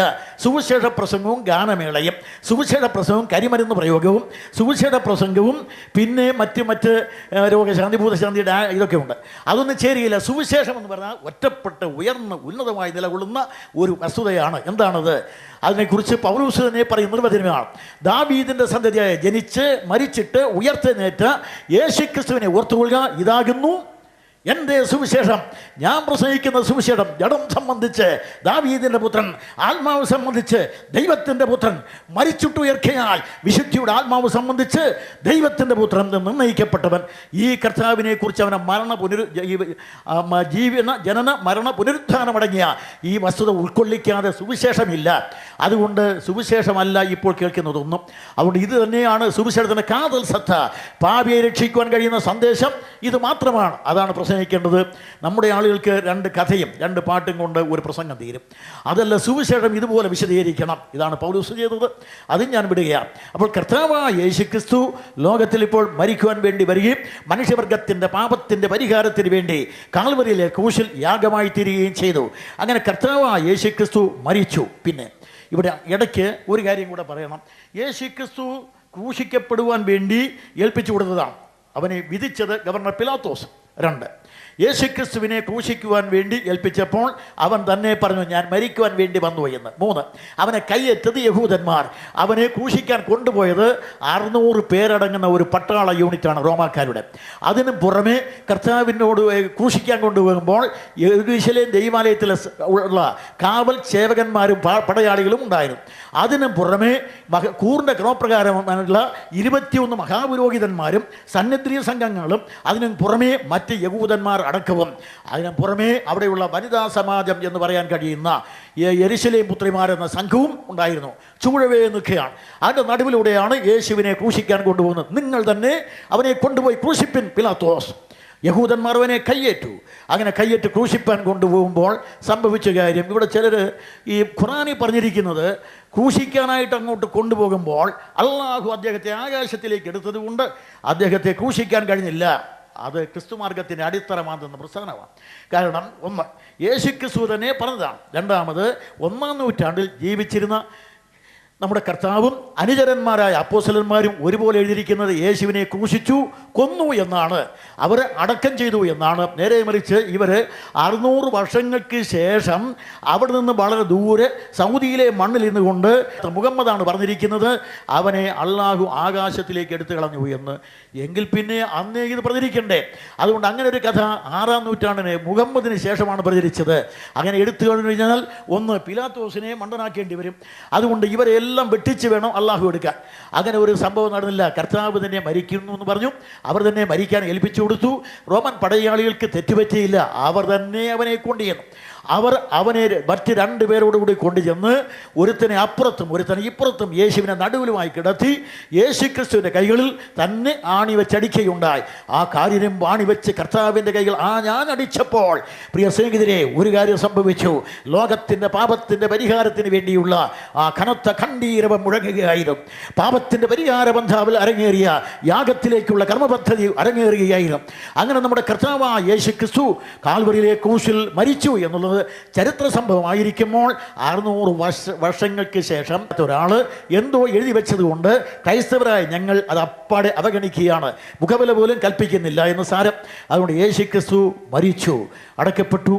പിന്നെ അവരുടെ ഇടയിൽ തന്നെ അഭിപ്രായ വ്യത്യാസങ്ങളാണുള്ളത്. ഒരു കൂട്ടം ആളുകൾ പറയുന്നു ഈസായെ ക്രൂശിക്കാനായിട്ട് അങ്ങോട്ട് കൊണ്ടുപോയി. പക്ഷേ ഈസായ അല്ലായിരുന്നു, അത് ഈസായെ പോലെ തോന്നിക്കുന്ന ഒരാളാണ് ഒരു കൂട്ടർ. മറ്റൊരു കൂട്ടർ പറയുന്നത് ക്രൂശിച്ചത് യൂദാസിനെയാണ്. മറ്റൊരു കൂട്ടർ പറയുന്നത് ആ കുരിശിൻ ചുമന്നു പോയ കുറേനക്കാരനെയാണ്. പിന്നെ ഒരു കൂട്ടർ പറയുന്നത് ഈസായെ പോലെ ഇരിക്കുന്നവരാണ്. അപ്പോൾ അവരുടെ തന്നെ അഭിപ്രായ വ്യത്യാസമില്ലാത്ത കാര്യത്തിൽ ഞാനതിന് വഴക്കടിക്കാൻ പോകണം. അതുകൊണ്ട് നമ്മുടെ കർത്താവായ യേശുക്രിസ്തുവിനെ ക്രൂശിച്ചിരിക്കുന്നു. അവൻ ക്രൂശിൽ മരിച്ചു. ക്രൂശിൽ മരിച്ചില്ലെങ്കിൽ സുവിശേഷം ശരിയാകയില്ല. അതുകൊണ്ട് കർത്താവായ യേശുക്രിസ്തു കാൽവരിയിലെ ക്രൂശിൽ മരിച്ച് മനുഷ്യവർഗത്തിൻ്റെ പാപത്തിൻ്റെ പരിഹാരം വരുത്തി 3-ാം നാൾ ഉയർത്തെഴുന്നേറ്റു. എബ്രായ ലേഖനം 1-ാം അധ്യായത്തിൻ്റെ 3-ാം വാക്യം. അവൻ മുഖാന്തരം ലോകത്തെ ഉണ്ടാക്കി. അതിനുശേഷം പാപങ്ങൾക്ക് പരിഹാരം ഉണ്ടാക്കിയ ശേഷം അവൻ ഉയരത്തിൽ മഹിമയുടെ വലത്തുഭാഗത്തിരിക്കുകയും ചെയ്തു. പാപങ്ങൾക്ക് പരിഹാരം വരുത്തിയിരിക്കുന്നു. കർത്താവായ യേശുക്രിസ്തു ചെയ്ത ഏറ്റവും ശക്തമായിരിക്കുന്ന അത്ഭുതത്തിലൊന്ന് ഇതാണ്, ഞാൻ എൻ്റെ ജീവനെ കൊടുക്കും, തിരികെ പ്രാപിക്കും. ഈ അത്ഭുതം ആരും ചെയ്യാൻ ഒരുങ്ങിയിട്ടില്ല, ആരും ചെയ്താൽ വിജയിക്കുകയുമില്ല. യേശുക്രിസ്തു പറഞ്ഞു എൻ്റെ ജീവനെ കൊടുക്കാൻ അധികാരമുണ്ട്, മറ്റെല്ലാം ഞാൻ അവഗണിക്കുകയാണ്. നേരെ മറിച്ച് യേശുക്രിസ്തു എൻ്റെ ജീവനെ കൊടുക്കാൻ അധികാരമുണ്ട്, തിരികെ പ്രാപിക്കാനും അധികാരമുണ്ട്. അങ്ങനെ നമ്മുടെ കർത്താവായ യേശുക്രിസ്തു മനുഷ്യവർഗത്തിൻ്റെ പാപത്തിൻ്റെ പരിഹാരത്തിന് വേണ്ടി കാൽവരിയിലേക്ക് ക്രൂശിലും സ്വയം അർപ്പിതനായിത്തീരുകയും അനന്തരം നമ്മുടെ കർത്താവായ യേശുക്രിസ്തു അവൻ പറഞ്ഞതുപോലെ മരണം കൊണ്ട് യജ്ഞമായി ഭവിക്കുകയും ചെയ്തു. അങ്ങനെ ദൈവത്തെ പ്രസാദിപ്പിച്ച അതിമഹത്തായ യാഗം അഖില ലോക ജനകോടികൾ 1000 ആണ്ടുകൾ കൊണ്ട് അവിടെ എവിടെ അർപ്പിച്ചിരുന്ന യാഗങ്ങൾക്കെല്ലാം അറുതി കുറിച്ച അനുഗ്രഹീതമായ യാഗം അരങ്ങേറി ഭൂമധ്യേ കാലമധ്യേ ആ യാഗം അരങ്ങേറുകയുണ്ടായി. അനുഗ്രഹീതമായ യാഗത്തിലൂടെയാണ് മനുഷ്യവർഗത്തിൻ്റെ രക്ഷ. അങ്ങനെയാണ് അവൻ രക്ഷകനായിരിക്കുന്നത്. അങ്ങനെ അവൻ ജനിച്ചപ്പോൾ തന്നെ കർത്താവായ ക്രിസ്തു എന്ന രക്ഷിതാവ്, ദൈവം രക്ഷിതാവാണ്, ഇവൻ രക്ഷിതാവാണ്. ഇവിടെ കർത്താവായ യേശു ക്രിസ്തു മനുഷ്യവർഗത്തിൻ്റെ രക്ഷിതാവായി വന്നവന് അവൻ രക്ഷാകർമ്മം പൂർത്തിയാക്കിയിരിക്കുകയാണ് കാൽവറിയിലെ ക്രൂശിൽ. ഇനി പാപത്തിൻ്റെ പരിഹാരത്തിന് വേണ്ടി ഒരു രക്ഷാപദ്ധതിയും തന്നെ ഉണ്ടാകാനില്ല. അതുകൊണ്ട് പ്രിയ സ്നേഹിതരെ, കർത്താവായ യേശു ക്രിസ്തു മനുഷ്യവർഗത്തിൻ്റെ ഏകൈക രക്ഷകൻ എന്നുള്ള നിലയിൽ അറിയപ്പെടുന്ന, പ്രഖ്യാപിക്കപ്പെട്ടിരിക്കുന്ന, ദൈവം അംഗീകരിച്ചിരിക്കുന്ന രക്ഷകൻ. അതിനാണ് നേരത്തെ പറഞ്ഞത് ദൈവത്തെയും ക്രിസ്തുവിനെയും വേർതിരിക്കുവാൻ കഴിയാതെ വണ്ണം ഈ വാക്കുകൾ അങ്ങനെ രേഖപ്പെടുത്തിയിരിക്കുന്നു. അതുകൊണ്ട് യേശുക്രിസ്തു മനുഷ്യവർഗത്തിൻ്റെ രക്ഷകനും കർത്താവുമായി വിരാജിക്കുന്നു. കർത്താവ് അതിനെ തുടർന്ന് 1-2 കാര്യം കൂടെ പറഞ്ഞു. കർത്താവായ യേശുക്രിസ്തു ഇവിടെ കാൽവറിയിലെ ക്രൂശിൽ മരിച്ചു, പാപത്തിൻ്റെ പരിഹാരം വരുത്തി, എന്നേക്കുമായി പാപപരിഹാരം ഉണ്ടാക്കിയിട്ട് അവൻ ഉയർത്തെഴുന്നേറ്റിരിക്കുന്ന അതിൻ്റെ ഏറ്റവും വലിയ തെളിവ് ഇന്നും നമ്മുടെ കർത്താവ് പാപങ്ങൾക്ക് പരിഹാരം നൽകിക്കൊണ്ടിരിക്കുന്നു. ഏതെല്ലാം ഒരുത്തൻ യേശുക്രിസ്തുവിൻ്റെ അടുക്കൽ വന്ന് കർത്താവെ ഞാനൊരു പാപിയാണെന്ന് ഏറ്റുപറഞ്ഞാൽ അതേ മാത്രയിൽ തന്നെ കർത്താവിൻ്റെ പാപങ്ങളെ മോചിക്കുന്നു. പാപങ്ങളെ മോചിക്കുക മാത്രമല്ല, പിന്നെ അവൻ പാപത്തിൽ വീഴാതെ വണ്ണം അവനെ സഹായിക്കുന്നുണ്ട്. അതുകൊണ്ട് അതുകൊണ്ട് കർത്താവായ യേശു ക്രിസ്തു കൊടുക്കുന്ന പാപമോചനം അത് എന്നേക്കുമായി സ്ഥിരമാണ്. പാപം മോചിച്ചതെങ്കിൽ മോചിച്ചത്, ആ പാപമോചനമാണ് കർത്താവ് കൊടുക്കുന്നത്. ഒരുത്തൻ ക്രിസ്തുവിൻ്റെ അടുക്കൽ വന്ന് പാപങ്ങൾ ഏറ്റുപറഞ്ഞാൽ ആ മാത്രമേ നിങ്ങളുടെ പാപങ്ങൾ മോചിക്കപ്പെടും. പ്രിയ സ്നേഹിതരെ, നിങ്ങൾ അനവധി പാതിരിമാരുടെയും അവിടെയും ഇവിടെയും ചെന്ന് പാപമോചനത്തിന് വേണ്ടി അർത്ഥിച്ചിട്ട് ഇന്ന് വരെയും ആരുടെയും പാപങ്ങൾ മോചിക്കപ്പെടാതെ അവർ പഴയതുപോലെ തന്നെ പാപകർമ്മങ്ങൾ തുടർന്നുകൊണ്ടിരിക്കവേ ലോകചരിത്രത്തിൽ മനുഷ്യവർഗത്തിൻ്റെ പാപത്തെ ഒരിക്കലായി മോചിച്ച് അവരെല്ലാം ഉന്നതമായ ഉത്തമ ജീവിതത്തിലേക്ക്, പുതിയ സൃഷ്ടിയുടെ അനുഭവത്തിലേക്ക്, പുത്തൻ ബന്ധാവിലേക്ക് തിരിച്ചുവിട്ട അനുഗ്രഹീതനായ നമ്മുടെ കർത്താവായ യേശു ക്രിസ്തു പാപികളുടെ രക്ഷകനായി വിരാജിക്കുന്നവനാണ്. ഇസ്രായേലിൻ്റെ മശിയ രക്ഷകനും കൂടെയാണ്. സർവ്വലോകത്തിനും വേണ്ടി ദൈവം ഒരുക്കിയ നിന്റെ രക്ഷ എന്നാണ് ശിമിയോൻ പറഞ്ഞത്. ആ രക്ഷ എൻ്റെ കണ്ണ് കണ്ടുവല്ലോ. ആ രക്ഷ നമ്മുടെ ഹൃദയത്തിലാക്കുവാൻ ഒരു വാക്ക് മതി. യേശുക്രിസ്തുവിനെ കർത്താവും രക്ഷിതാവുമായി ഏറ്റുപറഞ്ഞ് അംഗീകരിച്ചാൽ അവൻ ആ മാത്രമേ നിങ്ങളുടെ രക്ഷിതാവായി തീരും. കർത്താവായ യേശുക്രിസ്തു നല്ലവൻ എന്നൊക്കെ പറയല്ല. യേശുക്രിസ്തു എൻ്റെ കർത്താവ്, യേശുക്രിസ്തു എൻ്റെ രക്ഷകൻ എന്ന് ഏറ്റുപറയുന്ന അനുഭൂതി വിശേഷം നമുക്കുണ്ടാകണം. ഇതില്ലെങ്കിൽ ക്രിസ്ത്യാനിത്വം പൂജ്യമാണ്. യേശുക്രിസ്തുവിനെ രക്ഷകനെന്ന് തന്നെ നമ്മൾ സമ്മതിക്കണം. ഞാൻ ഈ ഭാഗം വിടുകയാണ്. ഇങ്ങനെ ലോകത്തിൽ വന്ന കർത്താവായ യേശുക്രിസ്തു മാനവർഗത്തിൻ്റെ രക്ഷാപദ്ധതി അനുഗ്രഹീതമായ നിലയിൽ ഒരുക്കി തീർക്കുകയുണ്ടായി. നമ്മുടെ കർത്താവിനെ കാൽവറിയിലെ ക്രൂശിൽ നിന്ന് ഇറക്കി കല്ലറയെ സംസ്കരിച്ചു. ഇവിടെ ഒരു വലിയ പ്രചരണമുണ്ട്. ആ പ്രചരണം ഇതാണ്: യേശുക്രിസ്തു ക്രൂശിച്ചില്ല എന്ന് മുസ്ലിങ്ങൾ, യേശുവിനെ ക്രൂശിച്ചു, അവൻ മരിച്ചു എന്ന് ക്രിസ്ത്യാനികൾ. പക്ഷേ യേശുക്രിസ്തുവിനെ ക്രൂശിച്ചു എന്ന് മറ്റൊരു കൂട്ടർ, പക്ഷേ മരിച്ചില്ല. ഇതാണ് മൂന്നാമത്തെ സിദ്ധാന്തം. ഇസ്ലാമിൽ നിന്ന് തന്നെ സമീപകാലത്തുണ്ട ഖാദിയാനികൾ, അഹമ്മദ് ഖാദിയാനികൾ എന്ന് പറയുന്ന ഒരു വർഗമുണ്ട്. അതുകൊണ്ട് അഹമ്മദ് ഖാദിയാനി പറയുന്നത് യേശുക്രിസ്തുവിനെ ക്രൂശിച്ചു, മുസ്ലിം ക്രൂശിച്ചില്ല. ക്രിസ്ത്യാനി ക്രൂശിച്ചു, മുസ്ലിം ക്രൂശിച്ചില്ല. അല്ലാഹുവിനെ എടുത്തുകൊണ്ടു. ഖാദിയാനി ഈസായെ ക്രൂശിച്ചു, പക്ഷേ മരിച്ചില്ല. ക്രൂശിൽ നിന്ന് ഇറക്കി പുത്തൻ കല്ലറയിൽ വെച്ചു. നല്ല ശുദ്ധവായു ധാരാളം ഏറി ഇറങ്ങത്തക്കവണ്ണം വലിയ കല്ലറയായിരുന്നു. സുഗന്ധവർഗം കൂടെ ഇട്ടപ്പോൾ മരുന്നിൻ്റെ കൂട്ടും ലഭിച്ചു. അതുകൊണ്ട് ഇപ്പോൾ അവിടെ ഇരുന്ന് സ്വല്പം നല്ല വായുവും കിട്ടി, മരുന്നിൻ്റെ സൗഖ്യവും കിട്ടിയപ്പോൾ യേശു അവിടെ പതുക്കെ ജീവൻ പ്രാപിച്ചു. അപ്പോൾ ജീവനൊക്കെ ഇങ്ങനെ വന്നിരിക്കും. ശിഷ്യന്മാർ വന്ന് തട്ടിക്കൊണ്ടുപോയി, കടത്തി വിട്ടു, കൊണ്ടുവന്ന് ഒളിച്ച് താമസിപ്പിച്ചു. 40 ദിവസം അവിടെ ഒരു മരുന്നൊക്കെ ഉണ്ടാക്കി കൊടുത്ത്, തൈലം അതൊക്കെ ഉണ്ട്, യോഹന്നാൻ 12 പറയുന്ന തൈലമാണ്, അതൊക്കെ ഉണ്ടാക്കി കൊടുത്ത് അദ്ദേഹത്തെ ഒളിപ്പിച്ച് 40 ദിവസം താമസിച്ചു. അതിനുശേഷം അദ്ദേഹം അവിടെ നിന്ന് രക്ഷപ്പെട്ട് സ്വർഗാരോഹണം ചെയ്തു പോയി നമ്മളാണ് പറയുന്നത്. അല്ല, രക്ഷപ്പെട്ട് അദ്ദേഹം നേരെ അവിടെ നിന്ന് സിറിയ വഴി സഞ്ചരിച്ച് നേരെ കാശ്മീരിൽ വന്നു. ബലൂചിസ്ഥാൻ വഴി കാശ്മീരിൽ വന്ന് അനന്തനാഗ് എന്ന് പറയുന്ന സ്ഥലത്ത് ഒരു സ്ത്രീയെ കല്യാണം കഴിച്ച് അവിടെ താമസിച്ചിരുന്നു. അതിൽ ധാരാളം കുട്ടികളൊക്കെ ഉണ്ടായിട്ടുണ്ട്. ആ പരമ്പര ഇപ്പോഴും ഉണ്ട്. ഇത് ഒന്ന്. രണ്ടാമത്, വയസ്സനായ ശേഷം 120 വയസ്സായപ്പോൾ അദ്ദേഹം അനന്തനാഗിൽ നിന്ന് ശ്രീനഗറിലേക്ക് പോയി. ശ്രീനഗറിൽ ചെന്ന് അവിടെ പെട്ടെന്ന് അദ്ദേഹം മരിച്ചപ്പോൾ അവിടെ സംസ്കരിച്ചു. ഒരു കല്ലറ ഇപ്പോഴും അവിടെയുണ്ട്. ആ കല്ലറയുടെ പേര്, ഇത് പ്രത്യേകിച്ച് അവിടെ മരിച്ചു കിടക്കുന്ന ആരാണ്, ഒരു സിദ്ധനാണ് അദ്ദേഹം, ഊസ് ആസാദ് എന്നാണ് ഇവിടെ എഴുതിയിരിക്കുന്നത്.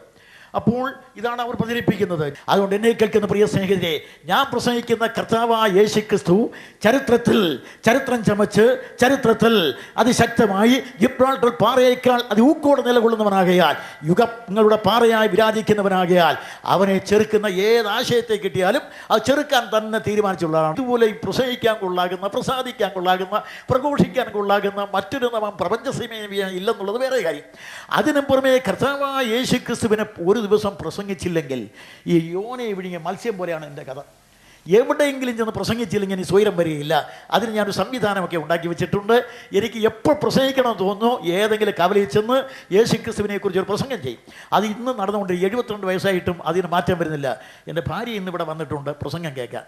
അവൾ പറഞ്ഞു, നിങ്ങളങ്ങനെ പോയി വലിയ യോഗ ഇങ്ങനെ എപ്പോഴും പോകരുത്, അതാണ് ഒന്നാമത് പ്രായം, രണ്ടാമത് കൂടെ അസുഖം പോകരുതെന്ന്. പക്ഷേ യേശുക്രിസ്തുവിനെ ഒരു അളവിൽ സ്വീകരിച്ചപ്പോൾ എത്ര വിവാദത്തോടുകൂടി ഞാൻ സ്വീകരിച്ചോ, ഇവനെ ഇന്ത്യക്ക് വേണ്ടെന്ന് പറഞ്ഞ് കച്ചവടക്കാരായ ഇംഗ്ലീഷുകാർ കപ്പലിൽ കയറ്റി ഇറക്കുമതി ചരക്കായ യേശുക്രിസ്തുവിനെ കപ്പലിൽ കയറ്റി തിരിച്ചയക്കുമെന്ന് ധീരമായ മുദ്രാവാക്യം അക്കാലത്ത് മുഴക്കി. 48 വർഷത്തിന് മുമ്പ് മുഴക്കി ഈ ക്രിസ്തുവിനോട് ആളറിയാതെ ഏറ്റുമുട്ടാൻ പോയതാണ്. പക്ഷേ ഞാൻ വിചാരിച്ചു പാവപ്പെട്ട തച്ചനാണെന്ന്. പക്ഷേ ഏറ്റുമുട്ടിയപ്പോഴാണ് മനസ്സിലായത് ഇവൻ തച്ചനല്ല, തച്ചൻ തന്നെയാണ് അലങ്കാരാർത്ഥത്തിൽ. എന്ന് പറഞ്ഞാൽ ഇവൻ പ്രപഞ്ചമെന്ന മഹാസൗധം പടുത്തുയർത്തിയ പെരുന്തച്ചനാണ്, തച്ചൻ്റെ മകനുമാണ്. മാത്രമല്ല ഇവനെ കപ്പൽ കയറ്റുമെന്ന് ഞാൻ ഉടനെ നിന്നേക്കാൾ വമ്പന്മാർ കൊമ്പന്മാരെല്ലാം നോക്കിയിട്ടുണ്ട്, ഞാൻ നിൻ്റെ ഹൃദയത്തിലാണ് കയറി പറ്റുന്നത്. ഞാൻ പറഞ്ഞു യേശു ക്രിസ്തു ഇന്ത്യക്ക് വേണ്ട. കർത്താവ് പറഞ്ഞു ഇത് വേറെ പലരും പറഞ്ഞിട്ടുണ്ട്, നീയും പോയി പ്രസംഗിക്കുന്നവർ. അന്ന് തുടങ്ങിയതാണ് ഈ പ്രസംഗം. അതുകൊണ്ട് പ്രിയ സ്നേഹിതരെ, ഇതുപോലെ പ്രസംഗിച്ചാലും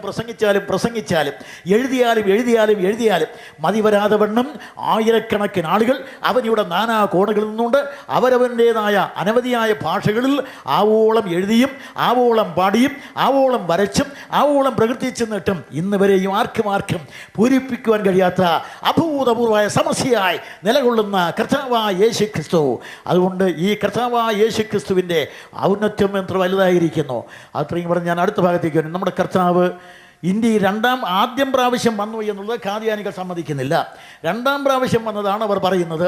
അങ്ങനെ ഞാൻ കാശ്മീരിൽ നിന്നല്ല, ഇതിനെക്കുറിച്ചുള്ള നിരന്തരമായ പുസ്തകങ്ങൾ വായിച്ചു. അത് വായിച്ചപ്പോൾ ഇവിടെ എഴുതിയിരിക്കുന്നവരെല്ലാം കേവലം അഹമ്മദ് ഖാദിയാനികളുടെ പുസ്തകങ്ങളെ കണ്ടമെടുത്തുകൊണ്ടാണ് എഴുതി വച്ചിരിക്കുന്നത് യേശു ക്രിസ്തു ഇവിടെ വന്നു എന്ന്. എന്നാൽ യേശു ക്രിസ്തു ഇന്ത്യയിൽ ഒരിക്കലും വന്നിട്ടില്ല, ആദ്യമോ പിന്നീടോ വന്നിട്ടില്ല. അത് എവിടെയും പോയിട്ടില്ല. ഞാൻ പറഞ്ഞതുപോലെ കനാൻ നാടിനകത്ത് ഒതുങ്ങിക്കൂടി.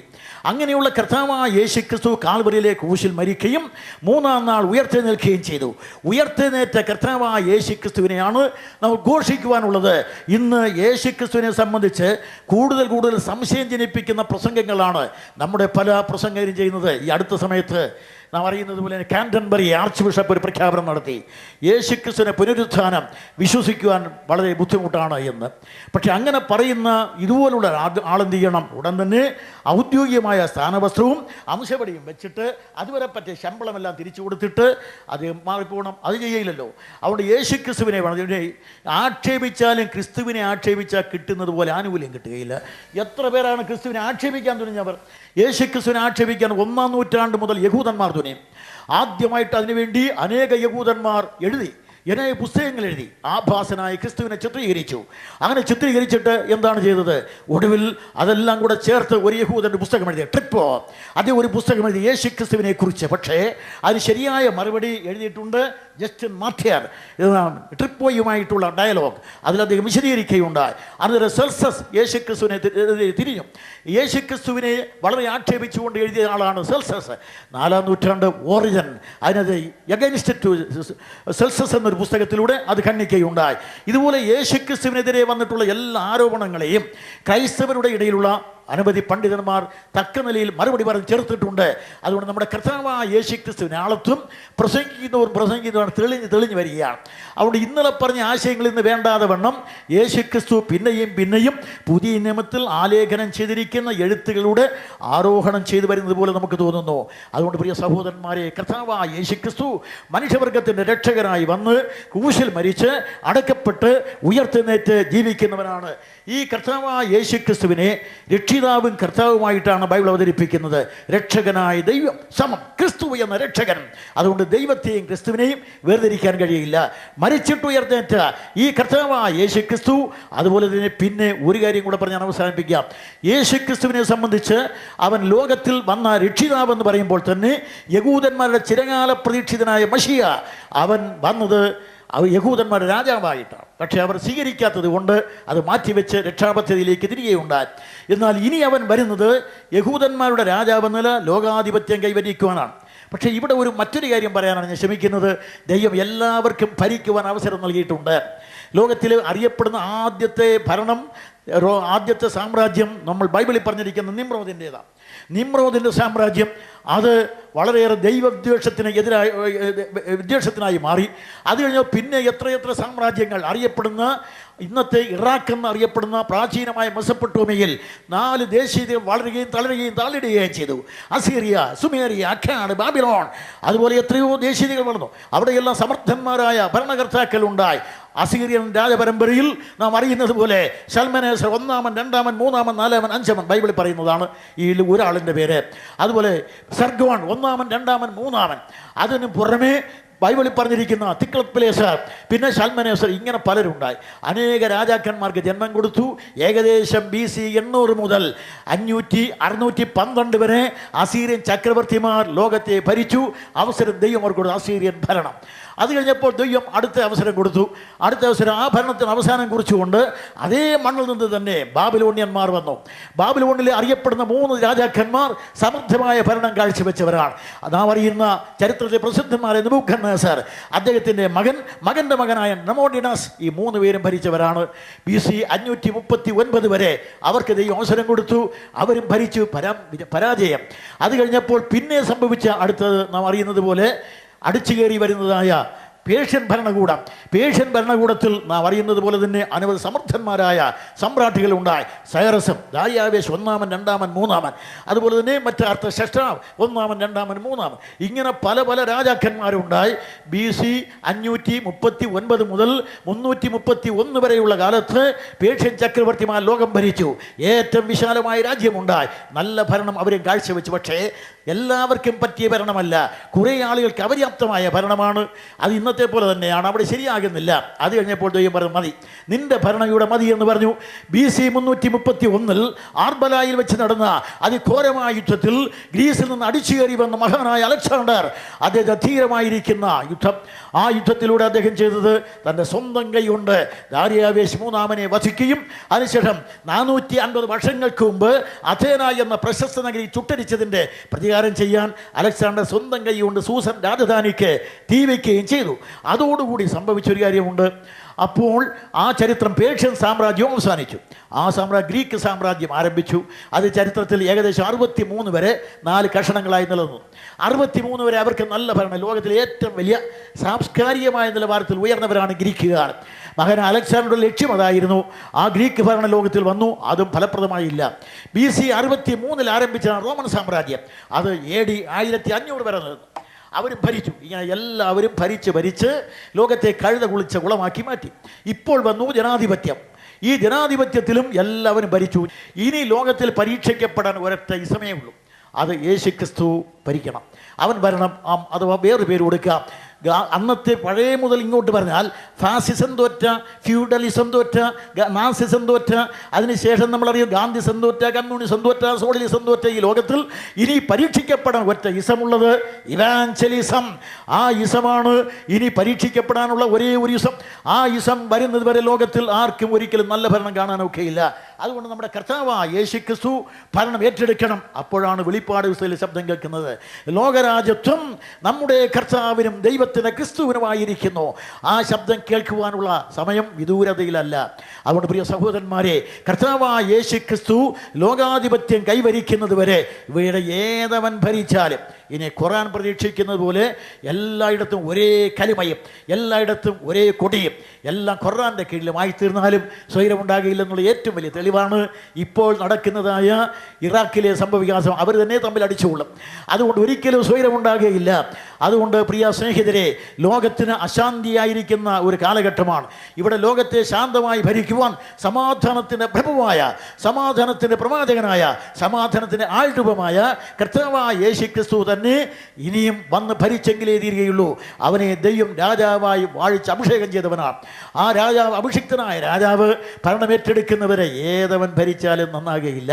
ഞാനിത് പൊതുവായി ഇങ്ങനെ പറഞ്ഞു വിടുന്നതാണ്. അതുകൊണ്ട് കർത്താവായ യേശുക്രിസ്തു ലോകാധിപത്യം കൈവരിച്ചെങ്കിൽ മാത്രമേ ലോകം ഇനി ശരിയാകുകയുള്ളൂ. അതുകൊണ്ട് അതുവരെ അഴിമതി, അധർമ്മം, അരാജകത്വം ലോകത്തിന് ഒടുവിലായി ഒരു കാര്യം പറഞ്ഞ് അവസാനിപ്പിക്കാം. ഇന്ന് വരെ ഉണ്ടായിട്ടുള്ള സകല പ്രസ്ഥാനങ്ങളുടെയും ആകെയുള്ള എല്ലാ അഭ്യർത്ഥനകൾക്കും, അപേക്ഷകൾക്കും, പ്രാർത്ഥനകൾക്കും, ചോദ്യങ്ങൾക്കുമുള്ള ഏക ഉത്തരം നമ്മുടെ കർത്താവായ യേശുക്രിസ്തുവാണ്. യേശുക്രിസ്തു അല്ലാതെ മനുഷ്യവർഗത്തിന് ദൈവത്താൽ നൽകാൻ മറ്റൊരു ഉത്തരമില്ല.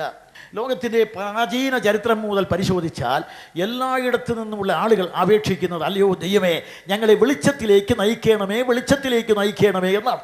അങ്ങനെ വെളിച്ചത്തിലേക്ക് നയിക്കുന്ന അപേക്ഷിക്കുന്ന അനവധി ആളുകളെ അവനിയുടെ നാനാ കോണുകളിൽ കാണുവാൻ കഴിയുന്നതാണ്. അനന്തമായ ഈ വികായസിലേക്ക് ഉയർന്ന അനശ്വരമായ പ്രാർത്ഥനകൾ അനവധിയാണ്. അങ്ങനെ അവൻ ഇവിടെ നാനാ കോണുകളിൽ നിന്നുകൊണ്ട് അനവധിയായ ആളുകൾ അവൻ ഞങ്ങളെ വെളിച്ചത്തിലേക്ക് നയിക്കണമേ എന്ന് പ്രാർത്ഥിക്കുന്ന അനവധിയായ പ്രാർത്ഥനയുടെ അനുഗ്രഹീതമായ ഈരടികൾ അനന്തതയിലേക്ക് ഉയർന്ന് അനശ്വരനായ ദൈവത്തിന് ചെവിത്തടത്തിലെത്തിയപ്പോൾ അവൻ അരുളി ചെയ്തുകൊണ്ട് ലോകത്തിലേക്ക് വന്ന ഏറ്റവും വലിയ പ്രാർത്ഥനയ്ക്ക് ഉത്തരമാണ് നമ്മുടെ കർത്താവായ യേശു ക്രിസ്തു. അങ്ങനെ ലോകത്തിൽ വന്ന കർത്താവ് എല്ലാവരുടെയും പ്രാർത്ഥനയ്ക്ക് ഉത്തരമാണ്. ചുരുക്കത്തിൽ 3 കാര്യം പറഞ്ഞു നിർത്തുന്നു. 1, നമ്മുടെ കർത്താവായ യേശു ക്രിസ്തു 2000 ആണ്ടുകൾക്ക് മുമ്പ് ഒരു ഭക്തൻ പ്രാർത്ഥിച്ചത്, വെളിച്ചം എവിടെ, വെളിച്ചത്തിൻ്റെ വാതിൽ എവിടെ? അദ്ദേഹം തേടുകയാണ്. എവിടെ വെളിച്ചം? വെളിച്ചത്തിൻ്റെ വാതിൽ എവിടെ? ഇന്നത്തെ പോലെ അധർമ്മമില്ലാത്ത, ഇന്നത്തെ പോലെ അനീതിയില്ലാത്ത, ഇന്നത്തെ പോലെ അഴിമതി, അധർമ്മം, കന്യാവാണിയം ഇത്യാദി ഒന്നുമില്ലാത്ത ഒരു കാലത്താണ് അദ്ദേഹം പറയുന്നത്, എവിടെ വെളിച്ചം, എവിടെ വെളിച്ചത്തിൻ്റെ വാതിൽ? കാലങ്ങൾ കടന്നുപോയപ്പോൾ ലോകചരിത്രത്തിൽ സൈന്യവിന്യാസം കൊണ്ട് സടകുടഞ്ഞിട്ട സൈന്യാധിപന്മാരും സമ്രാട്ടുകളും സമാനതയില്ലാതെ വിരാജിച്ച അസീറിയൻ ചക്രവർത്തി അസുർബാനിപ്പാൽ ജീവിതത്തിൻ്റെ സായാജ്ഞ വേളത്തിൽ സസങ്കടം സമുന്നതനായ ദൈവത്തോട് സവിനയം പ്രാർത്ഥിച്ചത് ഇങ്ങനെയാണ്, അല്ലയോ ദൈവമേ, മഹാപാപിയായിരിക്കുന്ന എന്നെ നിന്റെ വെളിച്ചം കാണാൻ അനുവദിക്കണമേ. അല്ലയോ ദൈവമേ, ഞങ്ങളെ വെളിച്ചത്തിലേക്ക് നയിക്കണമേ. ഇതാണ് ആ വലിയ ചക്രവർത്തിയുടെ പ്രാർത്ഥന. കാലം പിന്നെയും കഴിഞ്ഞപ്പോൾ നമ്മുടെ ഇന്ത്യയിൽ ഉപനിഷത്ത് ആചാര്യന്മാർ പ്രാർത്ഥിച്ചതാണ്. ബൃഹദാരണ്യ ഉപനിഷത്തിലെ ഏറ്റവും വലുതായിരിക്കുന്ന ഏറ്റവും സാർവജനീനമായ അതിശക്തമായ പ്രാർത്ഥനയുണ്ട്. അസത്തോം മാം സദ്ഗമയ തമസോം മാം ജ്യോതിർഗമയ മൃത്യോം മാം അമൃതംഗയ. ഇതാണ് ആ പ്രാർത്ഥന. അസത്തോം മാം സദ്ഗമയ, അല്ലയോ ദൈവമേ, എന്നെ അസത്യത്തിൽ നിന്ന് സത്യത്തിലേക്ക് നയിക്കണമേ. അല്ലയോ ദൈവമേ, തമസോം മാം ജ്യോതിർഗമയ, അന്ധകാരത്തിൽ നിന്ന് വെളിച്ചത്തിലേക്ക് നയിക്കണമേ. അല്ലയോ ദൈവമേ, മൃത്യോം മാം അമൃതംഗമയ, എന്നെ മരണത്തിൽ നിന്ന് മരണമില്ലായ്മയിലേക്ക് നയിക്കണമേ. BC 700 അടുത്ത് തുടങ്ങിയ ഈ പ്രാർത്ഥന അനന്തതയിലേക്ക് കണ്ണുനട്ട ആദിത്യനായ അകമഴിഞ്ഞ് ഉപനിഷത്താചാര്യന്മാർ ഉള്ളു തുറന്ന് ഉത്കടമായ ഭാഷയിൽ പ്രാർത്ഥിച്ചിട്ട് ഉത്തരം പറഞ്ഞത് നമ്മുടെ കർത്താവായ യേശു ക്രിസ്തുവിൻ്റെ വാക്കുകളിലൂടെ. അതുകൊണ്ട് ഇനി ഞാൻ തിരിച്ചു വരികയാണ്. ആദ്യം ഞാൻ പറഞ്ഞു, ഇസ്രായേലിൻ്റെ ചിരകാല പ്രതീക്ഷിതനായ മശിയാണിവൻ, ഞാൻ തന്നെ ക്രിസ്തു. നിങ്ങൾ ആരെ തിരയുന്നു? കർത്താവ് ചോദിച്ചു. യേശു ക്രിസ്തുവിനെ നസ്രായനായ, അത് ഞാൻ തന്നെ. അവിടെ അരുളി ചെയ്തു, അത് ഞാൻ തന്നെ. മറ്റൊരു കർത്താവ് പറഞ്ഞു, നിങ്ങൾ ആരെ തിരയുന്നു? നസ്രായനായ യേശുവിനെ, അത് ഞാൻ തന്നെ എന്ന് പറഞ്ഞില്ലയോ? പിടിച്ചുകൊള്ളുവിൻ. അവിടുന്ന് പറയുകയുണ്ട്, അവർ അവനെ പിടിച്ചു. പ്രിയസേന, കർത്താവായ യേശു ക്രിസ്തു, അവനെ തിരയുന്ന ലോകം. അവിടെ 3 ആളുകൾ, അതെല്ലാം ഞാൻ വിശദീകരിച്ച സമയം പോകും, എങ്കിൽ ഇത്രയും പറയാം. മതങ്ങൾ, ഇസങ്ങൾ, തത്വചിന്തകൾ, കർമ്മകാണ്ഡങ്ങൾ തിരയുന്ന ഏകസത്ത നമ്മുടെ കർത്താവായ യേശു ക്രിസ്തു അവനെ തിരയാണ്. നിങ്ങൾ ആരെ തിരയുന്നു? നസ്രായനായ യേശുവിനെ. അത് പ്രാർത്ഥനയ്ക്ക് ഉത്തരം അവൻ തന്നെയാണ്. അത് കഴിഞ്ഞപ്പോൾ പേർഷ്യക്കാരൻ പ്രാർത്ഥിച്ചു, സത്യത്തിൻ്റെ മനുഷ്യാവതാരം. സത്യത്തിൻ്റെ മനുഷ്യാവതാരം വരുമ്പോൾ അവൻ നിത്യ സ്വഭാവമുള്ളവനായതുകൊണ്ട് അവൻ കന്യയുടെ മകനായി ജനിച്ച് എന്ത് ചെയ്യും? അവൻ മനുഷ്യവർഗത്തെ, മരിച്ചവരെ ഉയർപ്പിക്കുകയും മറ്റുള്ളവരെ ന്യായം വിധിക്കുകയും ചെയ്യും. അവൻ അഗവസ്ഥയുടെ അവികലമായ സാമ്രാജ്യം സ്ഥാപിക്കും. അതൊന്നും സാധിക്കും എന്ന് അവർ പ്രതീക്ഷിച്ചു. ഇപ്പോൾ ഇന്ത്യക്കാരുടെ പ്രാർത്ഥനാ ശ്രദ്ധേയമാണ്, അസത്വവും മാം സത്യമയ, അല്ലെ ദൈവമേ, എന്നെ അസത്യത്തിൽ നിന്ന് എന്നെ സത്യത്തിലേക്ക് നയിക്കണം. അപ്പൊ ഒരു കാര്യം അവർ സമ്മതിച്ചു, ഈ ഉത്കടമായ ഉപനിഷത്തുക്കളും ഉന്നതമായ ചിന്തകളും വേദങ്ങളും യജ്ഞങ്ങളും കർമ്മകാണ്ഡങ്ങളും ധാരാളമായിട്ടുണ്ടെങ്കിലും കത്തെടുത്തിട്ടെടുത്ത നിലവിളക്കുകളും കാലഗതയുടെ കവിതയുമായി ദീപ്തിയുമുണ്ടെങ്കിലും ഞങ്ങൾ കാലിടാതെ ജീവിക്കുവാൻ പര്യാപ്തമായ വെളിച്ചമില്ലാത്തത് കൊണ്ട്, അല്ലയോ വെളിച്ചമേ, നയിച്ചാലും വർദ്ധിച്ചു. ഇനി ഞങ്ങൾക്ക് അസത്വവും മാം സദ്ഗമയ, ഞങ്ങളെ സത്യത്തിലേക്ക് നയിക്കണമേ. സ്വാതന്ത്ര്യം കിട്ടിയതിന് മുമ്പും ഇപ്പോഴും നോക്കുക, ഈ 50 വർഷത്തിനിപ്പുറം അഴിമതി, അധർമ്മം, അരാജകത്വം, കന്യാവാണിഭം എന്ന് വേണ്ട കൊല്ലും കൊലയും ഭീഷണിയും ഭീകരപ്രവർത്തനങ്ങളും കള്ളനോട്ടും കാപട്യങ്ങളും എന്തെല്ലാം, കുട്ടികളെ തട്ടിക്കൊണ്ടുപോകുക, ഇങ്ങനെ ഇരുട്ടിവിടെ നിറഞ്ഞിരിക്കുകയാണ്. അതുപോലെ തന്നെ അസത്യം ഇവിടെ പൂർത്തീകരിക്കപ്പെട്ടുകൊണ്ടിരിക്കുകയാണ്. ഇങ്ങനെ ലോകത്തിൽ അസത്യത്തിൽ സത്യത്തിലേക്ക് നയിക്കണമെന്നുള്ള ഈ പ്രാർത്ഥന ഇന്ന് അത്യാവശ്യമാണ്. അതിന് ഉത്തരം നൽകിയത് യേശു ക്രിസ്തുവാണ്. അല്ല, മറിച്ച് പറയാനുണ്ടെങ്കിൽ ഞാൻ പറഞ്ഞല്ലോ, സത്യം ആൾരൂപമായി വന്നവൻ നമ്മുടെ കർത്താവാണ്. അതുകൊണ്ട് ദൈവത്വം മനുഷ്യത്വം രണ്ടും ഒരേ ആളത്വത്തെ സമന്വയിപ്പിച്ചത് അത് യേശു ക്രിസ്തു മാത്രം. അവൻ ഉത്തരം പറഞ്ഞത്, ഞങ്ങളെ സത്യത്തിലേക്ക് നയിക്കണമേ. യേശു ക്രിസ്തു, ഞാൻ തന്നെ സത്യം, എന്നെ അനുഗമിക്കുന്നവൻ സകല സത്യത്തിലും അനയിക്കപ്പെടും. അവർ പ്രാർത്ഥിച്ചു, തമസോ മാം ജ്യോതിർഗമയ, ഞങ്ങളെ ഇരുട്ടിൽ നിന്ന് വെളിച്ചത്തിലേക്ക് നയിക്കണമേ. ഉടനെ നമ്മുടെ കർത്താവ് പറഞ്ഞു, ഞാൻ ലോകത്തിൻ്റെ വെളിച്ചമാണ്, എന്നെ അനുഗമിക്കുന്നവൻ ഇരുട്ടിൽ നടക്കാതെ ജീവൻ്റെ വെളിച്ചമുള്ളവനാകും അവിടുന്ന് അരുളി ചെയ്തു. അതുപോലെ തന്നെ അവൻ പ്രാർത്ഥിച്ചു, മൃത്യുവും മാം അമൃതംഗമയ. അതുകൊണ്ട് മൃതിയെ ജയിച്ചവന് മാത്രമേ അമൃതനെ കൊടുക്കാൻ കഴിയൂ. അമൃതം എന്ന് പറഞ്ഞാൽ പാലാഴി കടഞ്ഞുണ്ടാകുന്ന സാധനമല്ല. ഇത്രയും കാലത്തെ ഗവേഷണം കൊണ്ട് പാൽക്കടൽ, നെയ്ക്കടൽ, തൈർകടൽ, മോർകടൽ, സങ്കല്പസാഗരം, ഇങ്ങനെയുള്ള സങ്കല്പസാഗരം കടഞ്ഞാൽ കിട്ടുന്ന സാധനമല്ല സുധ. എന്താണ് അമൃതം? മൃതം, മരിക്കുന്നത്, അമൃതം മരിക്കാത്തത്. അവർ പ്രാർത്ഥിച്ചത് ഞങ്ങളെ മരണത്തിൽ നിന്ന് മരണമില്ലായ്മയിലേക്ക് നയിക്കണമെന്നാണ്. യേശുക്രിസ്തു ഉത്തരം പറഞ്ഞു, അത് ഞാനാണ്. മരണത്തെ ജയിച്ച് ജീവിച്ച മൃത്യുഞ്ജയൻ, സാക്ഷാൽ മൃത്യുഞ്ജയനായ ഞാൻ, എന്നിൽ വിശ്വസിക്കുന്നവന് നിത്യജീവനുണ്ട്. അവന് നിത്യജീവനുണ്ടെന്ന് കർത്താവ് പറഞ്ഞു. അമൃതം, അനന്തജീവനെ നൽകുന്ന അമൃതം ആണ് അവിടുന്ന്. അതുകൊണ്ട് യേശുക്രിസ്തു ഞാൻ തന്നെ വെളിച്ചം, ഞാൻ തന്നെ സത്യം, ഞാൻ തന്നെ അമൃതം എന്ന് പ്രഖ്യാപിച്ചുകൊണ്ടാണ് ലോകത്തിലേക്ക് വന്നത്. ഈ കർത്താവായ യേശുക്രിസ്തു മരിച്ച് അടക്കപ്പെട്ട് ഉയർത്തെഴുന്നേറ്റുന്നത് അനുഗ്രഹീതമായ കാലകതിരവനായി ശോഭിക്കുന്ന കർത്താവ്. 2, ലോകത്തെ സത്യത്തിലേക്ക് നയിക്കുന്ന സത്യത്തിൻ്റെ ഏറ്റവും വലിയ ആൾരൂപം. 3, മനുഷ്യവർഗത്തെ ആഗ്രഹിക്കുന്നതായ നിത്യജീവൻ പ്രദാനം ചെയ്യുന്ന അമൃതദായകനായ ക്രിസ്തു. അതുകൊണ്ട് പ്രിയ സഹോദരി സഹോദരന്മാരെ, ഈ കർത്താവായ യേശുക്രിസ്തുവിനെ നമ്മുടെ രക്ഷിതാവായി, നമ്മുടെ കർത്താവായി നമ്മുടെ ഹൃദയത്തിൽ അംഗീകരിക്കുമ്പോൾ നമ്മുടെ ഹൃദയത്തിൽ ആ പ്രകാശം വരുന്നു. നിങ്ങൾ ഈ ചിത്രങ്ങൾ കണ്ടിട്ടുണ്ടോ? മഹാന്മാരുടെയും പഴയ പുണ്യവാളന്മാരുടെയും പടം വരയ്ക്കുമ്പോൾ തലയ്ക്ക് ചുറ്റും ഒരു വെളിച്ചം വരയ്ക്കാറുണ്ട് വൃത്തത്തിൽ. അതിന് കാരണം അവർക്ക് ആ വെളിച്ചം ലഭിച്ചു എന്നും അവർ ആ വെളിച്ചത്തിൽ വസിക്കുന്നു എന്നാണ് ആ ചിത്രം പറയുന്നത്. ഇതുപോലെ യേശുക്രിസ്തുവിനെ യഥാർത്ഥത്തിൽ ഹൃദയത്തിൽ സ്വീകരിക്കുമ്പോൾ അവനിൽ അങ്ങനെ ഒരു പ്രകാശം ഉണ്ടാകുന്നു. ആ പ്രകാശത്തിൽ അവന് ജീവിക്കുവാൻ സാധിക്കുന്നു. അതുകൊണ്ട് ലോകത്തിൽ എത്ര കട്ട പിടിച്ച ഇരുട്ടുണ്ടായാലും ആ പ്രകാശം അവൻ നയിക്കുന്നവനാണ്. അതുകൊണ്ട് ഞാൻ ലോകത്തിൻ്റെ വെളിച്ചമാണ്, എന്നെ അനുഗമിക്കുന്നവൻ ഇരുട്ടിൽ നടക്കാതെ ജീവൻ്റെ വെളിച്ചമുള്ളവനാകും.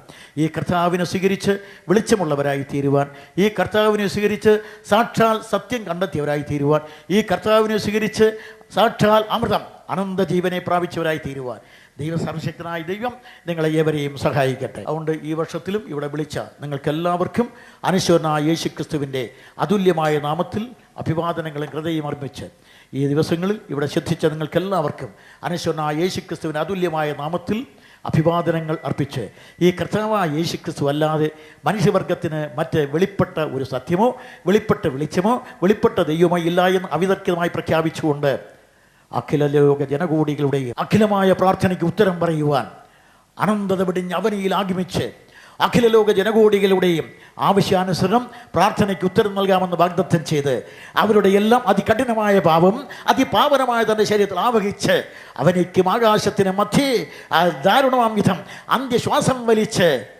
അവനിൽ അടക്കപ്പെട്ട് കണ്ണിൽ എണ്ണയും കയ്യിൽ ആയുധവുമായി നിലനിൽക്കുന്ന ഉയർത്തെഴുന്നേറ്റ് ഉത്തുംഗ പ്രതാപവാനായി തന്നെ ആണിയടിച്ച ലോകത്തിൽ ആണിയടിച്ച കാലുകൾ കൊണ്ട് പിന്നെ ഈ 40 നാളുകൾ സഞ്ചരിച്ചിട്ട് തന്നെ അനുഗമിച്ച വത്സല ശിഷ്യന്മാരെ ആണിത്തടമുള്ള കയ്യിലൂർത്തി അനുഗ്രഹിച്ചിട്ട് അനന്തതയിലേക്ക് ചെന്ന അഗ്രാസനത്തിൽ അമർന്നിരുന്നുകൊണ്ട് അടുക്കൽ വരുന്ന ആർക്ക് വേണ്ടിയും മുടങ്ങാതെ മാധ്യസ്ഥം അണയ്ക്കുന്ന, അടുക്കൽ വരുന്ന ആർക്ക് വേണ്ടിയും മുടങ്ങാതെ മാധ്യസ്ഥം അണച്ച് നിത്യജീവൻ പ്രദാനം ചെയ്തുകൊണ്ടിരിക്കുന്ന അനധിവിദൂര ഭാവിയിൽ അവനെ അടക്കി വാഴുവാൻ പോകുന്ന അനശ്വരനായ കർത്താവായ യേശുക്രിസ്തുവിനെ അകത്തലത്ത് അംഗീകരിച്ച് അവനെ ജീവിതം ധന്യമാക്കി അനന്തതയുടെ പങ്കാളികളായി തീരുവാൻ അഖിലാണ്ടത്തിൻ്റെ ഉടയവനായ ദൈവം നിങ്ങളെ ഏവരെയും അനുഗ്രഹിക്കട്ടെ എന്ന് ആശംസിച്ചുകൊണ്ട് ഇവിടെ ഇപ്പോൾ ഇങ്ങനെ ഒരു അവസരം പിന്നെ ഇന്ന് നിങ്ങൾക്കെല്ലാവർക്കും യേശുക്രിസ്തുവിൻ്റെ അതുല്യമായ നാമത്തിൽ അഭിവാദനങ്ങൾ അർപ്പിച്ചുകൊണ്ട് എല്ലാവർക്കും യേശുക്രിസ്തുവിൻ്റെ നാമത്തിൽ കൃതജ്ഞതാർപ്പണം ചെയ്തുകൊണ്ട് പ്രിയ സ്നേഹിതരെ, അഭിവാദനം കാൽവരിയിലെ കൂശിൽ ചൊരിഞ്ഞ പുണ്യാരക്തത്തിൻ്റെ മണമുള്ള രക്താഭിവാദനം.